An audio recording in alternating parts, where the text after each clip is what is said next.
Price the lord, hallelujah. ದೇವರ ನಾಮಕ್ಕೆ ಸ್ತೋತ್ರವಾಗಲಿ. ಪ್ರಾರ್ಥನೆ ಮಾಡಿಕೊಳ್ಳೋಣ. ಸರ್ವ ಸೃಷ್ಟಿಕರ್ತನಾದ ತಂದೆಯ ದೇವರೇ, ಮಗನ ದೇವರೇ, ಪರಿಶುದ್ಧಾತ್ಮನೇ, ನಿಮ್ಮ ನಾಮಕ್ಕೆ ಸ್ತೋತ್ರ ಸ್ವಾಮಿ. ಈ ದಿವಸ ಈ ಸಮಯ ಕೂಡ ನಿಮ್ಮಿಂದ ನೇಮಕವಾದಂಥ ದಿವಸ, ಸಮಯ, ಹೊಸ ವರ್ಷ, ಹೊಸ ದಿವಸ. ಅದಕ್ಕಾಗಿ ನಿಮಗೆ ಸ್ತೋತ್ರ. ನಮ್ಮ ಜೀವಮಾನಕ್ಕೆ ಒಂದು ಹೊಸ ವರ್ಷ, ಹೊಸ ದಿವಸವನ್ನು ಕಾಣುವಂತೆ ಕೊಟ್ಟದಕ್ಕಾಗಿ ನಿಮಗೆ ಸ್ತೋತ್ರ.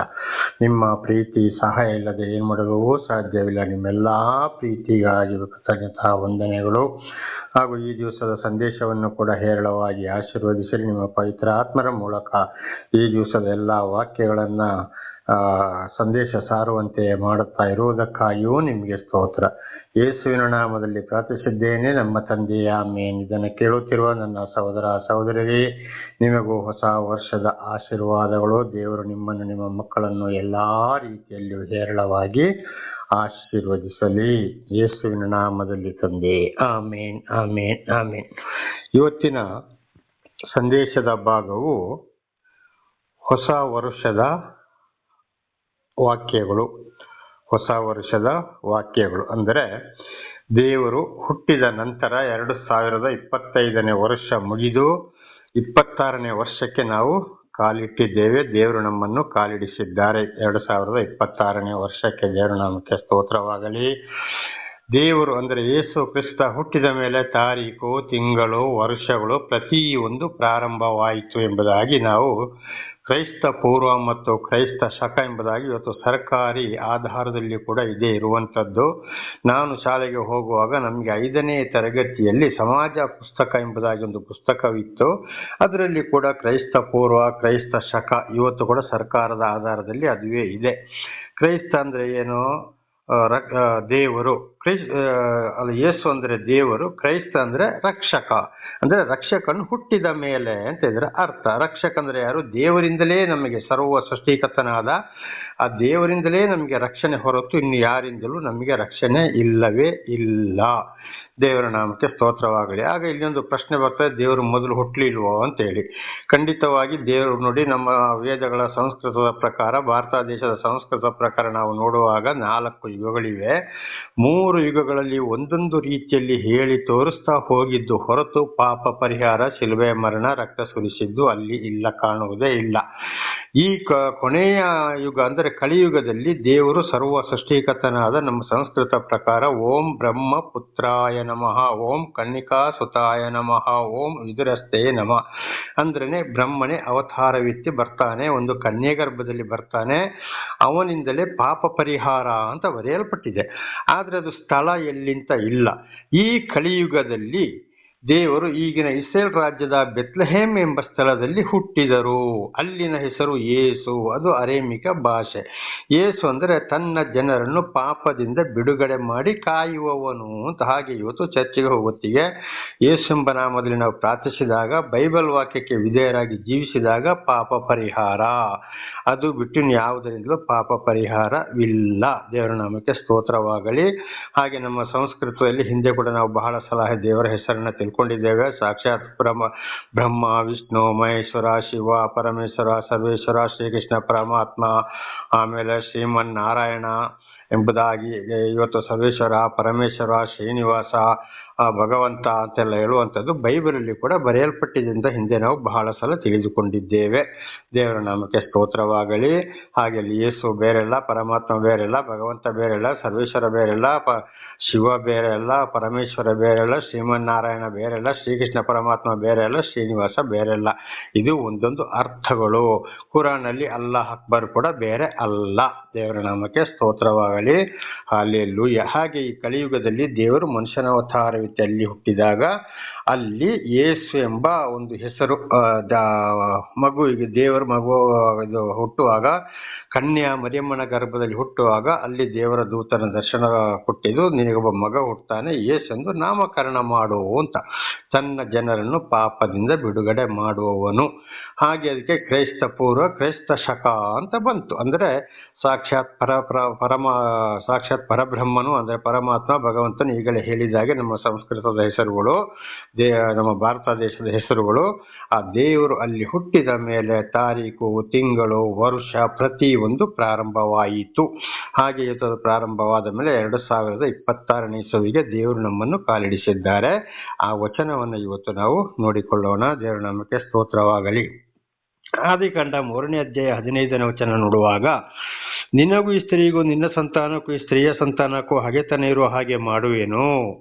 ಈಕೆ ಸಂತಾನವು ನಿನ್ನ ತಲೆಯನ್ನು ಜಜ್ಜುವುದು, ನೀನು ಅದರ ಹಿಮ್ಮದಿಯನ್ನು ಕಚ್ಚುವಿ. ನೋಡಿ, ದೇವರು ಆದಮ ಮತ್ತು ಹವ್ವಳನ ಆದಿ ಇಡೀ ಪ್ರಪಂಚದಲ್ಲಿ 2 ಜನರನ್ನು ಒಂದು ಪುರುಷ ಸ್ತ್ರೀಯನ್ನು ಹುಟ್ಟಿಸಿ ಗಂಡ ಹೆಂಡತಿಯನ್ನಾಗಿ ಮಾಡಿ ಅಲ್ಲಿ ಏದೇನ್ ತೋಟದಲ್ಲಿ ಅವರಿಗೆ ಬುದ್ಧಿವಾದ ಹೇಳಿ ಅವರನ್ನು ಬಿಟ್ಟರು.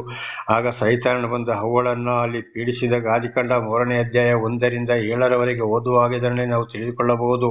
ವಂಚಿಸುವಾಗ ಗಂಡನ ಮಾತನ್ನ ಮೀರಿ ಸೈತಾನ ಮಾತಿಗೆ ಕಿವಿ ಕೊಟ್ಟದ್ದರಿಂದ ಅಲ್ಲಿ ಅವರಿಬ್ಬರು ಶಾಪಗ್ರಸ್ತರಾದರು. ಆಗ ಸೈತಾನಿಗೆ ದೇವರು ಹೇಳ್ತಾರೆ, ಈ ಸ್ತ್ರೀಯಲ್ಲಿ ಹುಟ್ಟಿದ ಸಂತಾನದಿಂದ ತಲೆಯನ್ನು ಜಜ್ಜುವುದು. ಅಂದ್ರೆ ಅದೇ ಸ್ತ್ರೀಯಲ್ಲಿ ಅದೇ ಸಂತಾನ ಬೆಳೆದು ಬೆಳೆದು ಬೆಳೆದು ಬೆಳೆದು ಬಂದು ಆ ಸಂತಾನದಲ್ಲಿ ದೇವರು ಮನುಷ್ಯನ ಅವತಾರವೆತ್ತಿ ಬಂದರು. ಆ ಸ್ತ್ರೀಯ ಸಂತಾನದಲ್ಲಿ ತಲೆಯನ್ನು ಜಜ್ಜುವುದೆಂದರೆ ಯೇಸು ಸ್ವಾಮಿ ಶಿಲುಬೆಯ ಮೇಲೆ ಮರಣವನ್ನು ಜಯಿಸಿದರು, ಸೈತಾನಿಗೆ ಸೋಲನ್ನು ಉಂಟು ಮಾಡಿದರು. ಅದು ನಿನ್ನ ತಲೆಯನ್ನು ಜಜ್ಜುವುದು ಅಂತ ದೇವರು ಸೈತಾನ ತಲೆಯನ್ನು ನಾಶ ಮಾಡಿದ್ರು. ಅದು ಮನುಷ್ಯರಿಗೆ ಕೂಡ ಒಂದು ಉದಾಹರಣೆ ಕೊಟ್ಟಿದ್ದು. ಹಾಗೆ ಇವತ್ತು ನಾವು ಕೂಡ ಸರಿಯಾಗಿ ಬೈಬಲ್ ವಾಕ್ಯಗಳನ್ನ, ಇತರ ಗ್ರಂಥಗಳ ವಾಕ್ಯಗಳನ್ನು ಓದಿಕೊಂಡು ಯಾರು ಜೀವಿಸ್ತೀವೋ ಅವರು ಇವತ್ತು ಸೈತಾನನ ತಲೆಯನ್ನು ಜಜ್ಜವರಾಗಿದ್ದಾರೆ. ಇದರ ಅರ್ಥ ಆದಿಕಾಂಡ 3:15ರಿಂದಲೇ ಪ್ರಾರಂಭವಾಯಿತು. ದೇವರ ನಾಮಕ್ಕೆ ಸ್ತೋತ್ರವಾಗಲಿ. ಹಲ್ಲೆಲೂಯಾ. ಹಾಗೆ ಅಲ್ಲಿಂದಲೇ ಈ ಸ್ತ್ರೀಯ ಸಂತಾನ ಅಂತೇಳಿ ಅಲ್ಲಿಂದ ಯೆಶಾಯ 7ನೇ ಅಧ್ಯಾಯ 14ನೇ ವಚನಕ್ಕೆ ಬರುವಾಗ, ಇದರಿಂದ ಕರ್ತನು ತಾನೇ ನಿಮಗೆ ಒಬ್ಬ ಗುರುತನ್ನು ಕೊಡುವನು, ಹಾಗೆ ಒಬ್ಬ ಕನ್ನಿಕೆಯು ಗರ್ಭಿಣಿಯಾಗಿ ಮಗನನ್ನು ಹಡೆದು ಅವನಿಗೆ ಇಮ್ಮಾನುವೇಲ್ ಎಂದು ಹೆಸರಿಡುವರು. ನೋಡಿ, ಯೆಶಾಯನ ಮುಖಾಂತರ ಅಲ್ಲಿ ಹಿಂದೆಯೂ ಕೂಡ ಬರೆಯಲ್ಪಟ್ಟಿದೆ ಅಲ್ಲಿ ಆದ್ರೆ ಇದು ಮುಖ್ಯವಾದ ವಚನಕ್ಕೆ ಮಾತ್ರ ಹೋಗುವಂಥದ್ದು. ಅಲ್ಲಿ ಯೆಶಾಯನ ಮುಖಾಂತರ ಹೇಳ್ತಾರೆ, ಒಬ್ಬ ಕನ್ನಿಕೆಯು ಗರ್ಭಿಣಿಯಾಗಿ ಮಗನನ್ನು ಹಡೆದು ಅವನಿಗೆ ಇಮ್ಮಾನುವೇಲ್ ಎಂದು ಹೆಸರಿಡುವರು. ಯೆಶಾಯನ ಮುಖಾಂತರ ನೋಡಿ, ದೇವರು ಅಂದ್ರೆ ಯೆಹೋವ, ದೇವರು ಅಂದ್ರೆ ಪರಮಾತ್ಮ, ಭಗವಂತನಿಗೆ ಹೇಳಿದಾಗೆ ಒಂದು ಕನ್ನಿಕೆಯ ಗರ್ಭದಲ್ಲಿ ಅವತರಿಸಿ ಬರ್ತಾನೆ, ಅವನಿಗೆ ಇಮ್ಮಾನುವೇಲ್ ಎಂದು ಹೆಸರಿಡುವರು. ಇಮ್ಮಾನುವೇಲ್ ಅಂದ್ರೆ ದೇವರು ನಮ್ಮೊಡನೆ ಇದ್ದಾರೆ. ಹಾಗೆ ಯಾವಾಗಲೂ ನಮ್ಮೊಂದಿಗೆ ಇರೋದು ಸರ್ವ ಸೃಷ್ಟಿಕರ್ತನಾದ ದೇವರು ಹೊರತು ಇತರ ದೇವರುಗಳು ಅಲ್ಲವೇ ಅಲ್ಲ, ಭೂಲೋಕದ ದೇವರುಗಳು ಅಲ್ಲವೇ ಅಲ್ಲ ಅಂತ ಇದರ ಅರ್ಥವನ್ನ ನಾವು ತಿಳ್ಕೊಳ್ಬೇಕು. ಯೆಶಾಯನ ಮುಖಾಂತರ ಬರ್ತಾನೆ ಅಂತೇಳಿ ಎಷ್ಟೋ 1000 ವರ್ಷಗಳ ಹಿಂದೆ ಅದನ್ನು ತಿಳಿಸಿದರು. ಅದನ್ನೇ ಯೆಶಾಯ 9ನೇ ಅಧ್ಯಾಯ 6ನೇ ವಚನ ನೋಡುವಾಗ, ಒಂದು ಮಗು ನಮಗಾಗಿ ಹುಟ್ಟಿದೆಯಷ್ಟೇ, ವರದ ಮಗನು ನಮಗೆ ದೊರೆತನು, ಆಡಳಿತವು ಅವನ ಬಾವಿನ ಮೇಲೆ ಇರುವುದು, ಅದ್ಭುತ ಸ್ವರೂಪನು, ಆಲೋಚನೆಕರ್ತನು, ಪರಾಕ್ರಮಿಯಾದ ದೇವರು, ನಿತ್ಯನಾದ ತಂದೆ, ಸಮಾಧಾನದ ಪ್ರಭು ಎಂಬುದು ಅವನ ಹೆಸರು. ನೋಡಿ, ಇಷ್ಟು ಗುಣಗಳಿವೆ ದೇವರಲ್ಲಿ. ಯಾವುದು? ನಮಗಾಗಿ ಹುಟ್ಟಿದಷ್ಟೇ ಒಂದು ಮಗು, ವರದ ಮಗು ನಮಗೆ ದೊರೆತನು, ಆಡಳಿತವು ಅವನ ಬಾವಿನ ಮೇಲೆ ಇರುವುದು, ಅದ್ಭುತ ಸ್ವರೂಪನು, ಆಲೋಚನೆಕರ್ತನು, ಪರಾಕ್ರಮಿಯಾದ ದೇವರು, ನಿತ್ಯನಾದ ತಂದೆ, ಸಮಾಧಾನದ ಪ್ರಭು ಎಂಬುವ ಅವನ ಹೆಸರು. ಇಷ್ಟು ಗುಣಗಳು ದೇವರಲ್ಲಿ ಅಂದ್ರೆ ಆ ಮಗುವಿನ ಮೇಲೆ ಇರುತ್ತದೆ. ಎಲ್ಲ ಆಡಳಿತ ಅವನದ್ದೇ ಆಗಿರುತ್ತದೆ. ಹಾಗೆ ಇವತ್ತು ಆ ನಾಮದಲ್ಲಿ ನಮಗೆ ರಕ್ಷಣೆ ಅಂದ್ರೆ ಸರ್ವ ಸೃಷ್ಟಿಕರ್ತನಾದ ದೇವರ ಮಾತನ್ನು ಕೇಳಿಕೊಂಡು ಹೋದಾಗ ಆ ನಾಮದಲ್ಲಿ ನಮಗೆ ರಕ್ಷಣೆ, ಪಾಪ ಪರಿಹಾರ ಈ ಕಲಿಯುಗದಲ್ಲಿ ಯೇಸು ಎಂಬ ನಾಮದಲ್ಲಿ ಅಲ್ಲಿ ಅದ್ಭುತ ಕಾರ್ಯಗಳು ನಡೆಯುವಂಥದ್ದು. ದೇವರ ನಮಗೆ ಸ್ತೋತ್ರವಾಗಲಿ. ಇಲ್ಲಿ ಒಂದು ಮಗು ನಮಗೆ ಹುಟ್ಟಿದೆ ಎಂಬುದಾಗಿ ಈಗ ನಾವು ಇದರಲ್ಲಿ ಏನ್ ಮಾಡಿದ್ದೇವೆ, ಇಲ್ಲಿ ತಿಳಿದುಕೊಂಡಿದ್ದೇವೆ. ದೇವರ ನಮಗೆ ಸ್ತೋತ್ರವಾಗಲಿ. ಹಾಗೆ ಈಗ ಮುಂದಿನ ವಚನಗಳಿಗೂ ಹೋಗೋಣ. ಮತ್ತಾಯ 1ನೇ ಅಧ್ಯಾಯ 21ರಿಂದ 23ರವರೆಗೆ ಓದಿಕೊಳ್ಳೋಣ. ಮತ್ತಾಯ 1:21-23. ಆಕೆಯೊಬ್ಬ ಮಗನನ್ನು ಹಡೆಯುವಳು, ನೀನು ಆತನಿಗೆ ಯೇಸು ಎಂದು ಹೆಸರಿಡಬೇಕು, ಯಾಕೆಂದರೆ ಆತನು ತನ್ನ ಜನರನ್ನು ಅವರ ಪಾಪಗಳಿಂದ ಬಿಡಿಸಿ ಕಾಯುವವನು. ನೋಡಿ, ಆಗ ಸ್ತ್ರೀಗಳು ಏನು ಹೇಳ್ತಾರೆ, ನಿನಗೆ ಒಬ್ಬ ಮಗ ಹುಟ್ಟುತ್ತಾನೆ, ಅವನಿಗೆ ಯೇಸು ಎಂದು ಹೆಸರಿಡಬೇಕು, ಅವನು ತನ್ನ ಜನರನ್ನು ಪಾಪದಿಂದ ಬಿಡಿಸಿ ಕಾಯುವನು ಅಂತೇಳಿ. ನೋಡಿ, ಅದುವೇ ಆಗಿದೆ ಯಾರು? ಕನ್ಯಾ ಮರಿಯಮ್ಮ. ಮರಿಯಮ್ಮ ಅಂದ್ರೆ ಹೆಸರು ದೇವರಿಂದ ಆಶೀರ್ವಾದ ಹೊಂದಿದವಳು, ಪರಿಶುದ್ಧ ಕನ್ಯೆ ಅಂತ ಅದರ ಅರ್ಥ. ಮರಿಯಮ್ಮ ಅಂದ್ರೆ ನಿನಗೊಬ್ಬ ಮಗ ಹುಟ್ಟುತ್ತಾನೆ, ಯೇಸು ಎಂದು ಹೆಸರಿಡಬೇಕು. ಯೇಸು ಅಂದ್ರೆ ಯಾರು? ರಕ್ಷಕ. ಯಾಕೆಂದರೆ ಆತನೇ ತನ್ನ ಜನರನ್ನು ಅವರ ಪಾಪಗಳಿಂದ ಬಿಡಿಸಿ ಕಾಯುವನು. ಇವತ್ತು ಸರ್ವ ಸೃಷ್ಟಿಕರ್ತನಾದ ದೇವರೇ ಅನೇಕ ಪಾಪಗಳಿಂದ ಬಾಧೆಗಳಿಂದ, ಕಷ್ಟ, ಸಂಕಟ, ದುಃಖಗಳಿಂದ ಬಿಡಿಸಿ ಕಾಯುವುದು ಹೊರತು ಇನ್ನು ಯಾರಿಂದಲೂ ಸಾಧ್ಯವಿಲ್ಲ. ಅದುವೇ ಇವತ್ತು ದೇವಾಲಯಕ್ಕೆ ಹೋದಾಗ ಯೇಸುವಿನ ಅಂದರೆ ಬೈಬಲ್ ಮಾತನ್ನ ಕೇಳಿ ಅಲ್ಲಿ ನಡೆದಾಗ ಅಲ್ಲಿ ಖಂಡಿತವಾಗಿ ಪಾಪ ಪರಿಹಾರ ಅವರೇ ಸಾಕ್ಷಿ ಹೇಳುವಂಥದ್ದು. ಅವರೇ ಸಾಕ್ಷಾತ್ ಪರಬ್ರಹ್ಮನಾಗಿದ್ದಾನೆ, ಪರಮಾತ್ಮ ಭಗವಂತನೂ ಆಗಿದ್ದಾನೆ, ಹಿಂದೆ ಹೇಳಿದಂಥ ಹೆಸರುಗಳು ಕೂಡ ಅವರು ಒಬ್ಬರೇ ಆಗಿದ್ದಾರೆ. ಹಾಗೆ ನಿಜವಾದ ರಕ್ಷಣೆ ಅವರಿಂದಲೇ. ಹಾಗೆ ಇವತ್ತು ಬೇರೆ ಯಾವುದೇ ಮಾಯಾ ಮಂತ್ರ, ಜ್ಯೋತಿಷ, ವಿಗ್ರಹಾಧನೆ, ಮನುಷ್ಯರ ಕಾಲಿಗೆ ಬೀಳುವುದು, ಆ ದೇವರು ಈ ದೇವರು ಅಂತ ಮನುಷ್ಯರನ್ನು ದೇವಮನ ಅಂತ ಹೋದ್ರೆ ಅಲ್ಲಿ ರಕ್ಷಣೆ ಸಿಗದಿರುವುದು ಇದುವೇ ಕಾರಣವಾಗಿದೆ. ಆದರೆ ತನ್ನ ಜನರನ್ನು ಅಂದರೆ ಎಲ್ಲರನ್ನಲ್ಲ, ಬೇಕಾದವರನ್ನು ಮಾತ್ರ ಬಿಡುಗಡೆ ಮಾಡಿ ಕಾಯ್ತಾನೆ ಅಂತ ಇದರ ಅರ್ಥ. 22ನೇ ವಚನ, ಮತ್ತಾಯ 1:22. ಕರ್ತನು ಪ್ರವಾದಿಯ ಮುಖಾಂತರ ಹೇಳಿದ ಮಾತು ನೆರವೇರುವಂತೆ ಇದೆಲ್ಲ ನಡೆಯಿತು. ಆ ಮಾತೇನೆಂದರೆ, ಈಗೋ ಒಬ್ಬ ಕನ್ನಿಕೆಯು ಗರ್ಭಿಣಿಯಾಗಿ ಮಗನನ್ನು ಹಡೆಯುವಳು, ಆತನಿಗೆ ಇಮ್ಮಾನುವೇಲ್ ಎಂದು ಹೆಸರಿಡುವರು ಎಂಬುದು. ದೇವರು ನಮ್ಮ ಕೂಡ ಇದ್ದಾನೆಂದು ಹೆಸರಿನ ಅರ್ಥ. ನೋಡಿ, ಯೆಶಾಯ 7:14 ನಾವು ಓದುತ್ತೇವೆ. ಅಲ್ಲಿ ಏನು ಇಮ್ಮಾನುವೇಲ್ ಎಂದು ಹೆಸರಿಡುವರು. ಇಮ್ಮಾನುವೇಲ್ ಅಂದರೆ ದೇವರು ಯಾವಾಗಲೂ ನಮ್ಮೊಂದಿಗೆ ಇರುತ್ತಾರೆ. ಯಾರು ತನ್ನ ಜನರೊಂದಿಗೆ ಆರಿಸಿಕೊಳ್ತಾರೋ, ಪಾಪದಿಂದ ಬಿಡುಗಡೆ ಮಾಡ್ತಾರೋ ಅವರೊಂದಿಗೆ ಯಾವಾಗಲೂ ದೇವರು ಇರುತ್ತಾರೆ. ಇಮ್ಮಾನುವೇಲ್ ಅಂದರೆ ದೇವರು ನಮ್ಮೊಡನೆ ಇದ್ದಾರೆ ಅಂತ ಇದುವೇ ಅರ್ಥ. ಹಾಗೆ ಸರ್ವ ಸೃಷ್ಟಿಕರ್ತನಾದ ಸಾಕ್ಷಾತ್ ಪರಬ್ರಹ್ಮನು ಅಂದರೆ ಬೈಬಲಲ್ಲಿ ನೋಡುವಾಗ ಯೆಹೋವನು ಮನುಷ್ಯನ ಅವತಾರವೆತ್ತಿ ಬಂದು ಭೂಲೋಕದಲ್ಲಿ ಹುಟ್ಟಿದಂಥದ್ದು 2026ನೇ ವರ್ಷದ ಹಿಂದೆ. ಇದನ್ನು ಕುರಾನಲ್ಲಿ ಕೂಡ ನೋಡುವಾಗ ಈಸಾ ಮಸೀಹ ಅಲ್ಲಾನು ಈ ಮರಿಯಮ್ಮನ ಗರ್ಭದಲ್ಲಿ ಈಸಾ ಮಸೀಹ ಎಂಬ ನಾಮದಲ್ಲಿ ಹುಟ್ಟಿ ಬರ್ತಾನೆ ಅಂತೇಳಿ ಕುರಾನಲ್ಲಿ ಕೂಡ ಬರೆಯಲ್ಪಟ್ಟಿದೆ. ಇದು ನಾನು ಕನ್ನಡ ಕುರಾನಲ್ಲಿ ಸ್ಪಷ್ಟವಾಗಿ ನಾನು ಕೂಡ ಓದಿದ್ದೇನೆ. ದೇವರ ನಾಮಕ್ಕೆ ಸ್ತೋತ್ರವಾಗಲಿ. ಎಷ್ಟೋ ವರ್ಷಗಳ ಹಿಂದೆ ಯೆಶಾಯನ ಮೂಲಕ ಹೇಳಿದಂಥ ಮಾತು ಇಲ್ಲಿ ನೆರವೇರಿತು. ಹೊಸ ಒಡಂಬಡಿಕೆಯಲ್ಲಿ ಅಂದರೆ 2026ನೇ ವರ್ಷದ ಹಿಂದೆ, ಮೊದಲ ಶತಮಾನದಲ್ಲಿ. ದೇವರ ನಾಮಕ್ಕೆ ಸ್ತೋತ್ರ. ಮುಂದಿನ ವಚನಕ್ಕೂ ಹೋಗೋಣ. ಲೂಕ 1ನೇ ಅಧ್ಯಾಯ 31ನೇ ವಚನ. ಈಗೋ ನೀನು ಗರ್ಭಿಣಿಯಾಗಿ ಒಬ್ಬ ಮಗನನ್ನು ಹೆರುವಿ, ಆತನಿಗೆ ಯೇಸು ಎಂದು ಹೆಸರಿಡಬೇಕು. ನೋಡಿ, ಲೂಕನ ಮುಖಾಂತರ ಕೂಡ ದೇವರು ಅದನ್ನೇ ಹೇಳಿದ್ದಾರೆ. ಈಗೋ ನೀನು ಗರ್ಭಿಣಿಯಾಗಿ ಅಂದರೆ ಮರಿಯಮ್ಮನಿಗೆ ಹೇಳುವಂಥದ್ದು. ನೀನು ಮಗನನ್ನು ಹೆರುವಿ, ಆತನಿಗೆ ಯೇಸು ಎಂದು ಹೆಸರಿಡಬೇಕು ಅಂತೇಳಿ. ಮರಿಯಮ್ಮ ಅಂದರೆ ಯಾರು? ಪರಿಶುದ್ಧ ಕನ್ಯೆ. ದೇವರು ಮನುಷ್ಯನ ಅವತಾರವೆತ್ತಿ ಬರಕ್ಕೆ ಮೊದಲೇ ಆ ಪರಿಶುದ್ಧ ಕನ್ಯೆಯನ್ನು ಭೂಲೋಕದಲ್ಲಿ ನೇಮಿಸಿದ್ದಾರೆ.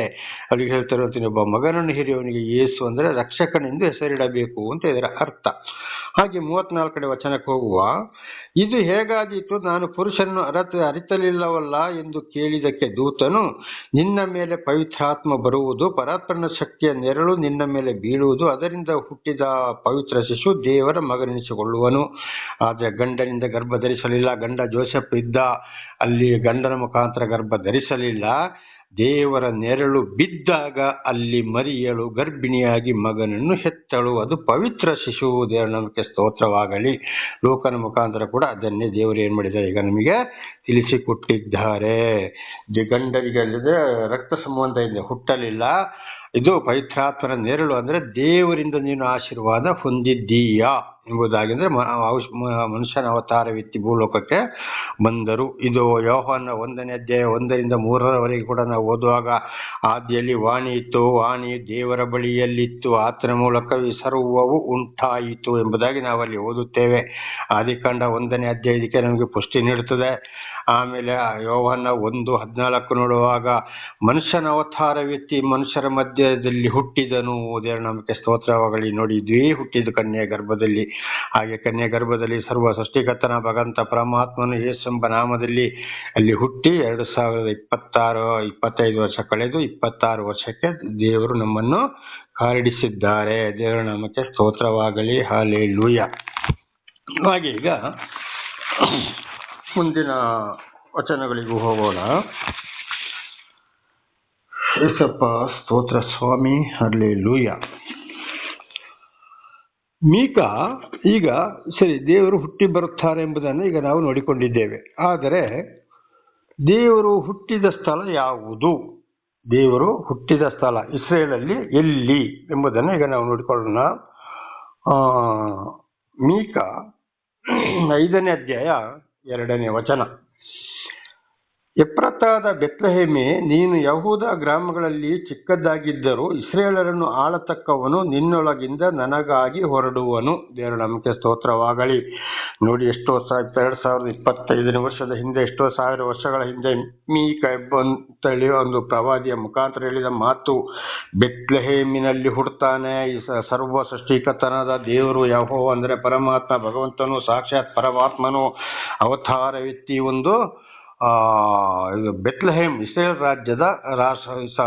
ರಾಷ್ಟ್ರದ ಬೆತ್ಲೆಹೇಮ್ ಎಂಬ ಸ್ಥಳದಲ್ಲಿ ಅಲ್ಲಿ ಹುಡ್ತಾನೆ ಅಂತೇಳಿ ಎಷ್ಟೋ ವರ್ಷಗಳ ಹಿಂದೆ ಮೀಕ ಪ್ರವಾದಿಯ ಮುಖಾಂತರ ಹೇಳಿದ್ದು. ದೇವರ ನಾಮಕ್ಕೆ ಸ್ತೋತ್ರವಾಗಲಿ, ಹಲ್ಲೆಲೂಯಾ. ನೋಡಿ, ಇದೇ ಹೊಸ ಒಡಂಬಡಿಕೆಯಲ್ಲಿ ಎಲ್ಲಿ ನೆರವೇರಿತಂದ್ರೆ ಮತ್ತಾಯ 2:4-6 ಓದಿಕೊಳ್ಳೋಣ. ಮತ್ತಾಯ 2:4-6. ಮತ್ತಾಯ 2:4-6. ಅವನು ಯೆಹೂದ್ಯರ ಎಲ್ಲ ಮಹಾಯಾಜಕರನ್ನು ಶಾಸ್ತ್ರಿಗಳನ್ನು ಕೂಡಿಸಿ ಕ್ರಿಸ್ತನು ಹುಟ್ಟಬೇಕಾದದ್ದು ಎಲ್ಲಿ ಎಂದು ಅವನನ್ನು ಕೇಳಿದನು. ಅವರು ಅವನಿಗೆ ಯೂದಾಯದ ಬೆತ್ಲೆಹೇಮಿನಲ್ಲಿಯೇ, ಯಾಕೆಂದರೆ ಯಹೂದ ಸೀಮೆಯ ಬೆತ್ಲೆಹೇಮೆ, ಯಹೂದದ ಮುಖ್ಯ ಪಟ್ಟಣಗಳಲ್ಲಿ ನೀನು ಎಷ್ಟು ಮಾತ್ರವೂ ಸಣ್ಣದಲ್ಲ.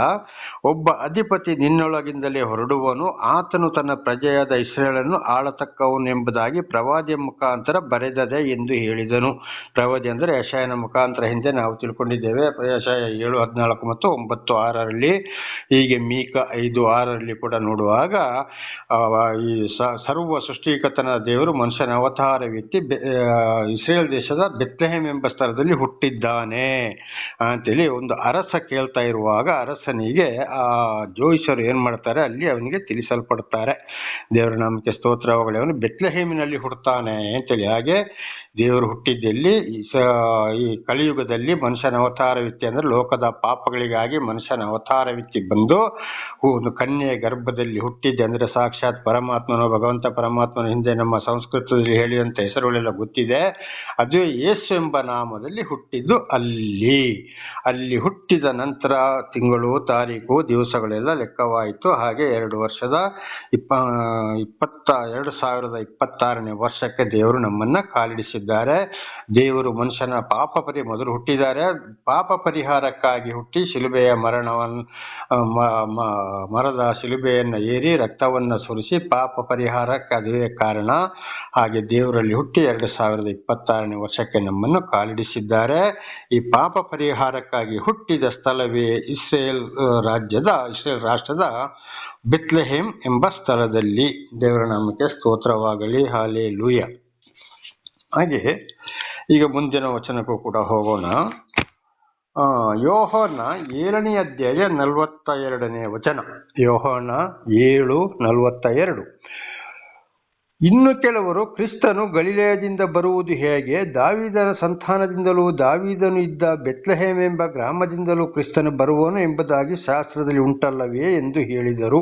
ದೇವರನಾಮಕ್ಕೆ ಸ್ತೋತ್ರವಾಗಲಿ. ಕೆಲವರು ಗಲಿಲಾಯದಲ್ಲಿ ಹುಟ್ಟಿದಾನೆ, ಅಲ್ಲಿ ಹುಟ್ಟುತ್ತಾನೆ, ಇಲ್ಲಿ ಹುಟ್ಟುತ್ತಾನೆ ಅಂತೇಳಿ ಹೇಳಿದ್ರಲ್ವ ಅಂತ ಇಲ್ಲ. ಆದರೆ ಮೀಕ ಪ್ರವಾದಿಯು ಹೇಳಿದ ಪ್ರಕಾರ ಇಲ್ಲಿ ಮತ್ತಾಯ 1:21-23 ಹೇಳಿದ ಪ್ರಕಾರ, ಇದು ಮತ್ತಾಯ 2:4-6 ಹೇಳಿದ ಪ್ರಕಾರ ಅಲ್ಲಿ ನೋಡುವಾಗ ಹೊಸ ಒಡಂಬಡಿಕೆಯಲ್ಲಿ ಯೇಸುಸ್ವಾಮಿ ಕೂಡ ದೇವರು ಕೂಡ ಮತ್ತಾಯನ ಮೂಲಕ ತಿಳಿಸಿದಂಥ ಸ್ಥಳ ಯಾವುದು? ಇಸ್ರೇಲ್ ರಾಷ್ಟ್ರದ ಬೆತ್ಲೆಹೇಮ್ ಎಂಬ ಸ್ಥಳದಲ್ಲಿ ಅಲ್ಲಿ ಹುಟ್ಟಿ ಬರ್ತಾನೆ. ನೋಡಿ, ಅದನ್ನೇ ಇಲ್ಲಿ ಯೋಹಾನನ ಮೂಲಕ ಕೂಡ ದೇವರು ಹೇಳಿದ್ದು. ದಾವೀದನಿದ್ದ ಬೆತ್ಲೆಹೇಮ್ ಗ್ರಾಮದಿಂದ ಕ್ರಿಸ್ತನು ಬರುವನು ಎಂಬುದಾಗಿ ಶಾಸ್ತ್ರದಲ್ಲಿ ಉಂಟಲ್ಲವೇ ಅಂತ. ಹಾಗೆ ದೇವರು ಆದುಕೊಂಡಿದ್ದು ಅಲ್ಲಿನ ಭಾಷೆ ಯೇಸು ಅಂದರೆ ರಕ್ಷಕ, ಕ್ರಿಸ್ತ ಅಂದರೆ ದೇವರು. ಯೇಸು ಅಂದರೆ ದೇವರು, ಕ್ರಿಸ್ತ ಅಂದರೆ ರಕ್ಷಕ. ಅವರಿಂದಲೇ ಇವತ್ತು ನಮಗೆ ರಕ್ಷಣೆ. ನಮ್ಮ ಸಂಸ್ಕೃತದಲ್ಲಿ ನೋಡುವಾಗ ಹಲವಾರು ಹೆಸರುಗಳು, ಇದನ್ನು ಈಗಲೂ ಕೂಡ ನಾವು ಹಿಂದೆ ಕೇಳಿದ್ದೇವೆ. ಹಿಂದಿನ ಒಂದು ಸಂದೇಶದಲ್ಲಿ ಕೂಡ ಬಹಳ ಸಲ ಇದನ್ನು ನಾವು ತಿಳಿದುಕೊಂಡಿದ್ದೇವೆ. ದೇವರ ನಾಮಕ್ಕೆ ಸ್ತೋತ್ರವಾಗಲಿ, ಹಲ್ಲೆಲೂಯಾ. ಹಾಗೆ ಇದರ ಒಂದು ಸಂದೇಶ ಯಾರಿಗೆ ಸಿಕ್ತು? ದೇವರ ನಮಗೆ ಸ್ತೋತ್ರವಾಗಲಿ. ಹಾಗೆ ದೇವರು ಹುಟ್ಟಿದಂಥ ಒಂದು ಸಂದೇಶ ಯಾರಿಗೆ? ಮೊಟ್ಟ ಮೊದಲು ಭೂಲೋಕದಲ್ಲಿ ಜನರಾಗಿ ಇದ್ದಂಥವರಿಗೆ ದೇವರು ಹುಟ್ಟಿದ ಒಂದು ಸಂದೇಶವನ್ನ ಯಾರಿಗೆ ಕೊಟ್ಟರು? ದೇವರ ನಮಗೆ ಸ್ತೋತ್ರವಾಗಲಿ. ಇದನ್ನು ನೋಡುವಾಗ ಲೂಕ 2ನೇ ಅಧ್ಯಾಯ 8-14 ಲೂಕ 2:8-14. ಆ ಸೀಮೆಯ ಕುರುಬರು ಹೊಲದಲ್ಲಿದ್ದುಕೊಂಡು ರಾತ್ರಿಯಲ್ಲಿ ತಮ್ಮ ಕುರಿಹಿಂಡನ್ನು ಕಾಯುತ್ತಿರಲಾಗಿ ಕರ್ತನ ದೂತನೊಬ್ಬನು ಬಂದು ಅವರ ಎದುರಿನಲ್ಲಿ ನಿಂತನು. ಕರ್ತನ ಪ್ರಭೆಯು ಅವರ ಸುತ್ತಲೂ ಪ್ರಕಾಶಿಸಿತು. ಅವರು ಬಹಳವಾಗಿ ಹೆದರಿದರು. ಆ ದೂತನು ಅವರಿಗೆ, ಹೆದರಬೇಡಿರಿ, ಕೇಳಿರಿ, ಜನರೆಲ್ಲರಿಗೂ ಮಹಾ ಸಂತೋಷವನ್ನು ಉಂಟು ಮಾಡುವ ಶುಭ ಸಮಾಚಾರವನ್ನು ನಿಮಗೆ ತಿಳಿಸ್ತೇನೆ ಅಂತೇಳಿ. ನೋಡಿ, ದೇವರು ಹುಟ್ಟಿದ್ದು ಉತ್ತಮ ಜಾತಿಗಳಿಗೆ ಯಾರಿಗೂ ತಿಳಿಸಲಿಲ್ಲ. ನಾವು ಉತ್ತಮರು, ಆ ಜಾತಿಯು ಈ ಜಾತಿ ಅಂತ ಹೇಳೋರಿಗೆ ಯಾರಿಗೂ ತಿಳಿಸಲಿಲ್ಲ. ತಿಂಗಳು ಬೆಳಕಿನಲ್ಲಿ ಕುರುಬರು ಕುರಿಗಳನ್ನು ಮೇಯಿಸ್ತಾ ಇದ್ರು. ಆವಾಗ ಒಂದು ದೂತ ಬಂದು, ನಿಮಗೊಂದು ಶುಭಚಾರವನ್ನು ನಾನು ತಿಳಿಸ್ತೇನೆ ಅಂತೇಳಿ ದರ್ಶನ ಕೊಟ್ಟಿದ್ದು ಯಾರಿಗೆ? ಕುರುಬರಿಗೆ. ಯಾಕೆ? ಕುರುಬರು ನೋಡಿ, ಎಂಥ ಕಷ್ಟ ಸಂಕಟ ದುಃಖ ಬಂದು ಇನ್ನೊಬ್ಬರ ತರ ಜಗಳಾಡೋದಿಲ್ಲ, ಹೊಡೆದಾಡೋದಿಲ್ಲ. ಈಗ ಒಬ್ಬೊಬ್ರು ಶುರು ಮಾಡಿದ್ದಾರೆ. ಆದರೂ ಕೂಡ ಆಗಿನ ಕಾಲದಲ್ಲಿ, ನಾವು ಚಿಕ್ಕದಾಗಿರುವ ಕಾಲದಲ್ಲಿ ಕೂಡ ಕುರುಬರ ಮಧ್ಯದಲ್ಲಿ ನಾವು ಕೂಡ ಬೆಳೆದವರು. ಆವಾಗ ಜಗಳ ಜಟ್ಟಿ ಹೊಡೆದಾಟ ಬಡದಾಟ, ಆಸ್ತಿ ಪಾಸ್ತಿ, ಇನ್ನೊಬ್ಬರ ಬೆಳ್ಳಿ ಬಂಗಾರಕ್ಕಾಗಿ ಅನ್ಯಾಯ ಮಾಡೋಕ್ಕಾಗಿ ಅವರು ಆಸೆ ಪಡ್ತಿರ್ಲಿಲ್ಲ. ಇದ್ದಿದ್ರಲ್ಲಿ ತಿಂದುಕೊಂಡು ಶಾಂತಿ ಸಮಾಧಾನದಲ್ಲಿ ಹೋಗ್ತಿದ್ರು. ದೊಡ್ಡ ದೊಡ್ಡ ಮನೆ ಕೂಡ ಅವರಿಗೆ ಇರಲಿಲ್ಲ. ಲೋಕದ ಮೇಲೆ ಯಾವುದೇ ಆಸೆ ಇಲ್ಲ. ಆದುದರಿಂದ ದೇವರವರಿಗೆ ದರ್ಶನ ಕೊಟ್ಟರು. ಹಾಗೆ ಇವತ್ತು ಕೂಡ ಆ ರೀತಿ ಯಾರು ಜೀವಿಸ್ತಾರೋ ಅಂಥವರಿಗೆ ಮಾತ್ರ ದೇವರು ದರ್ಶನವನ್ನು ಕೊಡ್ತಾರೆ, ಅಂಥವ್ರನ್ನ ಮಾತ್ರ ದೇವರು ಆದುಕೊಳ್ತಾರೆ ಅಂತ ಇದರ ಅರ್ಥ. ಹಾಗೆ ಮೊಟ್ಟ ಮೊದಲು ದೇವರು ಕಾಣಿಸಿಕೊಂಡಿದ್ದು ದೇವರೊಂದು ಸಂದೇಶ, ಯೇಸು ಕ್ರಿಸ್ತ ಅಂದರೆ ದೇವರು ಹುಟ್ಟಿದ್ದ ಸ್ಥಳ ಸಮಾಚಾರ ಸಿಕ್ಕಿದ್ದು ಯಾರಿಗೆ? ಕುರುಬ್ರಿಗೆ. 10ನೇ ವಚನ, ಲೂಕ 2:10. ಕೇಳಿರಿ, ಜನರಿಗೆಲ್ಲ ಮಹಾ ಸಂತೋಷನ ಉಂಟು ಮಾಡೋ ಸಮಾಚಾರ ನಿಮಗೆ ತಿಳಿಸ್ತೇನೆ. ಅದೇನೆಂದರೆ, ಈ ಹೊತ್ತು ನಿಮಗೋಸ್ಕರ ದಾವೀದನ ಊರಿನಲ್ಲಿ ಒಬ್ಬ ರಕ್ಷಕನು ಹುಟ್ಟಿದ್ದಾನೆ. ಆತನು ಕರ್ತನಾಗಿರುವ ಕ್ರೈಸ್ತನೇ. ಆತನು ನಿಮಗೆ ಗೊತ್ತಾಗುವುದಕ್ಕೆ ಗುರುತೇನೆಂದರೆ, ಬಟ್ಟೆಯಿಂದ ಸುತ್ತಿರುವ ಒಂದು ಕೂಸು ಗೋದಲಿಯಲ್ಲಿ ಮಲಗಿರುವುದನ್ನು ಕಾಣುವಿರಿ ಎಂದು ಹೇಳಿದನು. ಪಕ್ಕನೆ ದೂತನ ಸಂಗಡ ಪರಲೋಕದ ಸೈನ್ಯದ ಒಂದು ಮಹಾದೊಡ್ಡ ಕಾಣಿಸಿಕೊಂಡು. ದೇವರಿಗೆ ಸ್ತೋತ್ರವಾಗಲಿ. ನೋಡಿ, ದಾವೀದನ ಊರು ಬೆತ್ಲೆಹೇಮಿನಲ್ಲಿ ಒಬ್ಬ ಮಗು ಹುಟ್ಟಿದ್ದಾನೆ. ರಕ್ಷಕನು ಅಂದ್ರೆ ಏನು? ಯೇಸು ಅಂದ್ರೆ ದೇವರು, ಕ್ರಿಸ್ತ ಅಂದ್ರೆ ರಕ್ಷಕನು. ಆತನು ಕರ್ತನಾಗಿರೋ ಕ್ರಿಸ್ತನೇ ಅಂದ್ರೆ, ಕ್ರಿಸ್ತ ಅಂದ್ರೆ ರಕ್ಷಕ. ಅಲ್ಲಿ ಹುಟ್ಟಿದ್ದಾನೆ. ನಿಮಗೆ ಗೊತ್ತಾಗುವುದು ಹೇಗೆ ಅಂದ್ರೆ, ಅಲ್ಲಿ ಒಂದು ಗೋದಲಿ ಇದೆ, ಅಂದ್ರೆ ದನಗಳ ಕೊಟ್ಟಿಗೆ. ಅಲ್ಲಿ ಬಟ್ಟೆಯಲ್ಲಿ ಸುತ್ತಿ ಮಲಗಿದನ್ನು ನೀವು ಕಾಣುವಿರಿ ಅಂತ ದೂತ ಕುರುಬರಿಗೆ ಸಂದೇಶ ಕೊಟ್ಟಿದ್ದು. ಬಟ್ಟೆಯಲ್ಲಿ ಸುತ್ತಿ ಮಲಗಿರುವುದನ್ನು ನೀವು ಏನ್ ಮಾಡ್ತೀರಿ? ನೀವು ಕಾಣ್ತೀರಿ ಅಂತ. ಹಾಗೆ ಕುರುಬರಲ್ಲಿ ಹೋಗಿ ನೋಡುವಾಗ ಬಟ್ಟೆಯಲ್ಲಿ ಸುತ್ತಿ ಮಲಗಿಸಿದ್ದಾರೆ. ಜೋಸೆಫ್ ಮತ್ತು ಮರಿಯ ಮಗುವನ್ನು ನೋಡ್ತಾರೆ. ದನಗಳು ಕೂಡ ಅಲ್ಲಿ ನಿಂತ್ಕೊಂಡು ನೋಡ್ತಾವೆ ಅಂತ ಬೇರೆ ಕಡೆ ಕೂಡ ಇದು ಬರೆಯಲ್ಪಟ್ಟಿದೆ. ಹಾಗೆ ಕೆಲವರು ಹೇಳ್ತಾರೆ ಗೋದಲಿಯಲ್ಲಿ ಹುಟ್ಟಿದ, ಗೋದಲಿಯಲ್ಲಿ ಯೇಸು ಕ್ರಿಸ್ತ ಹುಟ್ಟಿದ ಅಂತ. ಗೋದಲಿಯಲ್ಲಿ ಹುಟ್ಟಲಿಲ್ಲ. ಹುಟ್ಟಿದ್ದು ಎಲ್ಲಿ ಅಂದ್ರೆ ದಾರಿ ಬದಿಯಲ್ಲಿ. ಛತ್ರಕ್ಕೆ ಜನನ ಆಗ್ಲಿಕ್ಕೆ ಹೊಟ್ಟೆ ನೋವು ಬಂದಾಗ ಛತ್ರಕ್ಕೆ ಹೋದ್ರು ಜೋಸೆಫ್ ಮರಿಯ. ಅಲ್ಲಿ ಅವರನ್ನು ಓಡಿಸಿಬಿಟ್ರು. ಅಲ್ಲಿಂದ ಗೋದಲಿಗೆ ಬರುವಾಗ ದಾರಿಯಲ್ಲಿ ಹುಟ್ಟಿದ್ರು. ಮತ್ತೆ ಬಟ್ಟೆಯಲ್ಲಿ ಸುತ್ತಿ ತಂದು ಗೋದಲಿಯಲ್ಲಿ ಮಲಗಿಸಿದ್ದು. ಹಾಗೆ ಗೋದಲಿಯಲ್ಲಿ ಸ್ವಾಮಿ ಹುಟ್ಟಲಿಲ್ಲ. ದೇವರ ನಮಗೆ ಸ್ತೋತ್ರ. ಕುರುಬರು ಹೋಗಿ ನೋಡಿದಾಗ ಅಲ್ಲಿ ಈ ಮಗು ಕಾಣ್ತಾ ಇದೆ. ಪಕ್ಕನೆ ದೂತನ ಸಂಗಡ ಪರಲೋಕದ ಸೈನ್ಯದ ಒಂದು ದೊಡ್ಡ ಗುಂಪು. ದೂತ ಹೇಳಿದ ಹಾಗೆ ಕುರುಬರಲ್ಲಿ ಹೋಗಿ ನೋಡಿದ ಹಾಗೆ ಅಲ್ಲಿ ನೆರವೇರಿತು. ಹಾಗೂ ದೊಡ್ಡ ದೂತರ ಸೈನ್ಯವೇ ಅಲ್ಲಿ ಕಾಣ್ತು. ನೋಡಿ, ಕುರುಬರಿಗೆ ಎಂತ ಒಂದು ಅದೃಷ್ಟ ನೋಡಿ ಕುರುಬರು. ಕಾರಣ ಆಗ್ಲೇ ಹೇಳಿದಾಗೆ ಕುರುಬರನ್ನ ದೇವರು ಆದುಕೊಂಡು ಅವರಿಗೆ ದರ್ಶನ ಕೊಟ್ಟರು. ಹಾಗೆ ಇವತ್ತು ಮಹಾ ಬಡ ಜನಾಂಗಗಳಿಗೆ ದೇವರು ದರ್ಶನ ಕೊಡೋದು. ಯಾರ್ಯಾರಿಗೆ ಕೊಡಬೇಕು, ಯಾರ್ಯಾರಿಗೆ ತಿಳಿಸ್ಬೇಕು ಅವರಿಗೆ ತಿಳಿಸುವಂಥದ್ದು. 14ನೇ ವಚನ, ಮೇಲಿನ ಲೋಕದಲ್ಲಿ ದೇವರಿಗೆ ಮಹಿಮೆ, ಭೂಲೋಕದಲ್ಲಿ ಮನುಷ್ಯರೊಳಗೆ ಸಮಾಧಾನ. ದೇವರು ಅವರಿಗೆ ಒಳಿತಾನೆಂದು ದೇವರನ್ನು ಕೊಂಡಾಡುತ್ತಾ ಹೇಳಿದರು. ನೋಡಿ, ಕುರುಬರು ಏನ್ ಮಾಡಿದ್ರು? ದೇವರನ್ನು ನೋಡಿ ಸಂತೋಷಗೊಂಡಲ್ಲಿ ಕೊಂಡಾಡುತ್ತಾ ಕುಣಿಯುತ್ತಾ ಹೇಳಿದ್ರು, ಮೇಲಿನ ಲೋಕದಲ್ಲಿ ದೇವರಿಗೆ ಮಹಿಮೆ ಅಂದರೆ ದೇವರು ಪರಲೋಕದಲ್ಲಿ ಮನುಷ್ಯನಾಗಿ ಹುಟ್ಟಿದ್ದಕ್ಕೆ ಪರಲೋಕದಲ್ಲಿ ಮಹಿಮೆ, ಅಲ್ಲಿ ಕೂಡ ಸಂತೋಷವತ್ತು ಕೈಲಾಸ ವೈಕುಂಠದಲ್ಲಿ. ಭೂಲೋಕದಲ್ಲಿ ಮನುಷ್ಯರೊಳಗೆ ಸಮಾಧಾನ, ದೇವರು ಅವರಿಗೆ ಒಳಿಯುತ್ತಾನೆ. ಯಾರು ದೇವರ ದರ್ಶನವಾದ ಮೇಲೆ ಶಾಂತಿ ಸಮಾಧಾನ, ಲೋಕದ ಆಸೆ ಪಾಸಗಳಿಗೆ ಒಳಗಾಗದೆ 10 ಆಜ್ಞೆಗಳಿಗೆ ವಿಧೇಯರಾಗಿ ಯಾರು ಜೀವಿಸ್ತಾರೋ, ದೇವರ ಮಾತನ್ನ ಕೇಳಿಕೊಂಡು ಅವರಿಗೆ ದೇವರು ಒಳಿತಾರೆ. ಅವರು ಮತ್ತೆ ಯಾವುದೇ ಕಾರಣಕ್ಕೆ ಭೂಲೋಕದ ಈ ಲೋಕದ ಆಸೆಗಳಿಗೆ ಅವರು ಹೋಗುವುದಿಲ್ಲ. ಹೋದ್ರೆ ಅವರಿಗೆ ಶಾಂತಿ ಸಮಾಧಾನ ಇಲ್ಲ. ಅಂಥವ್ರನ್ನ ನೋಡಿ ತಿಳ್ಕೊಳ್ಬೇಕು, ದೇವರು ಇವರಿಗೆ ಒಳಿದಿದ್ದಾರೆ, ಯಾವುದಕ್ಕೂ ಆಸೆ ಪಡುವುದಿಲ್ಲ, ಅಂಥವರು ಚೆನ್ನಾಗಿ ಜೀವಿಸ್ತಾರೆ, ಅಂಥವ್ರನ್ನ ದೇವರು ಆದುಕೊಂಡಿದ್ದಾರೆ.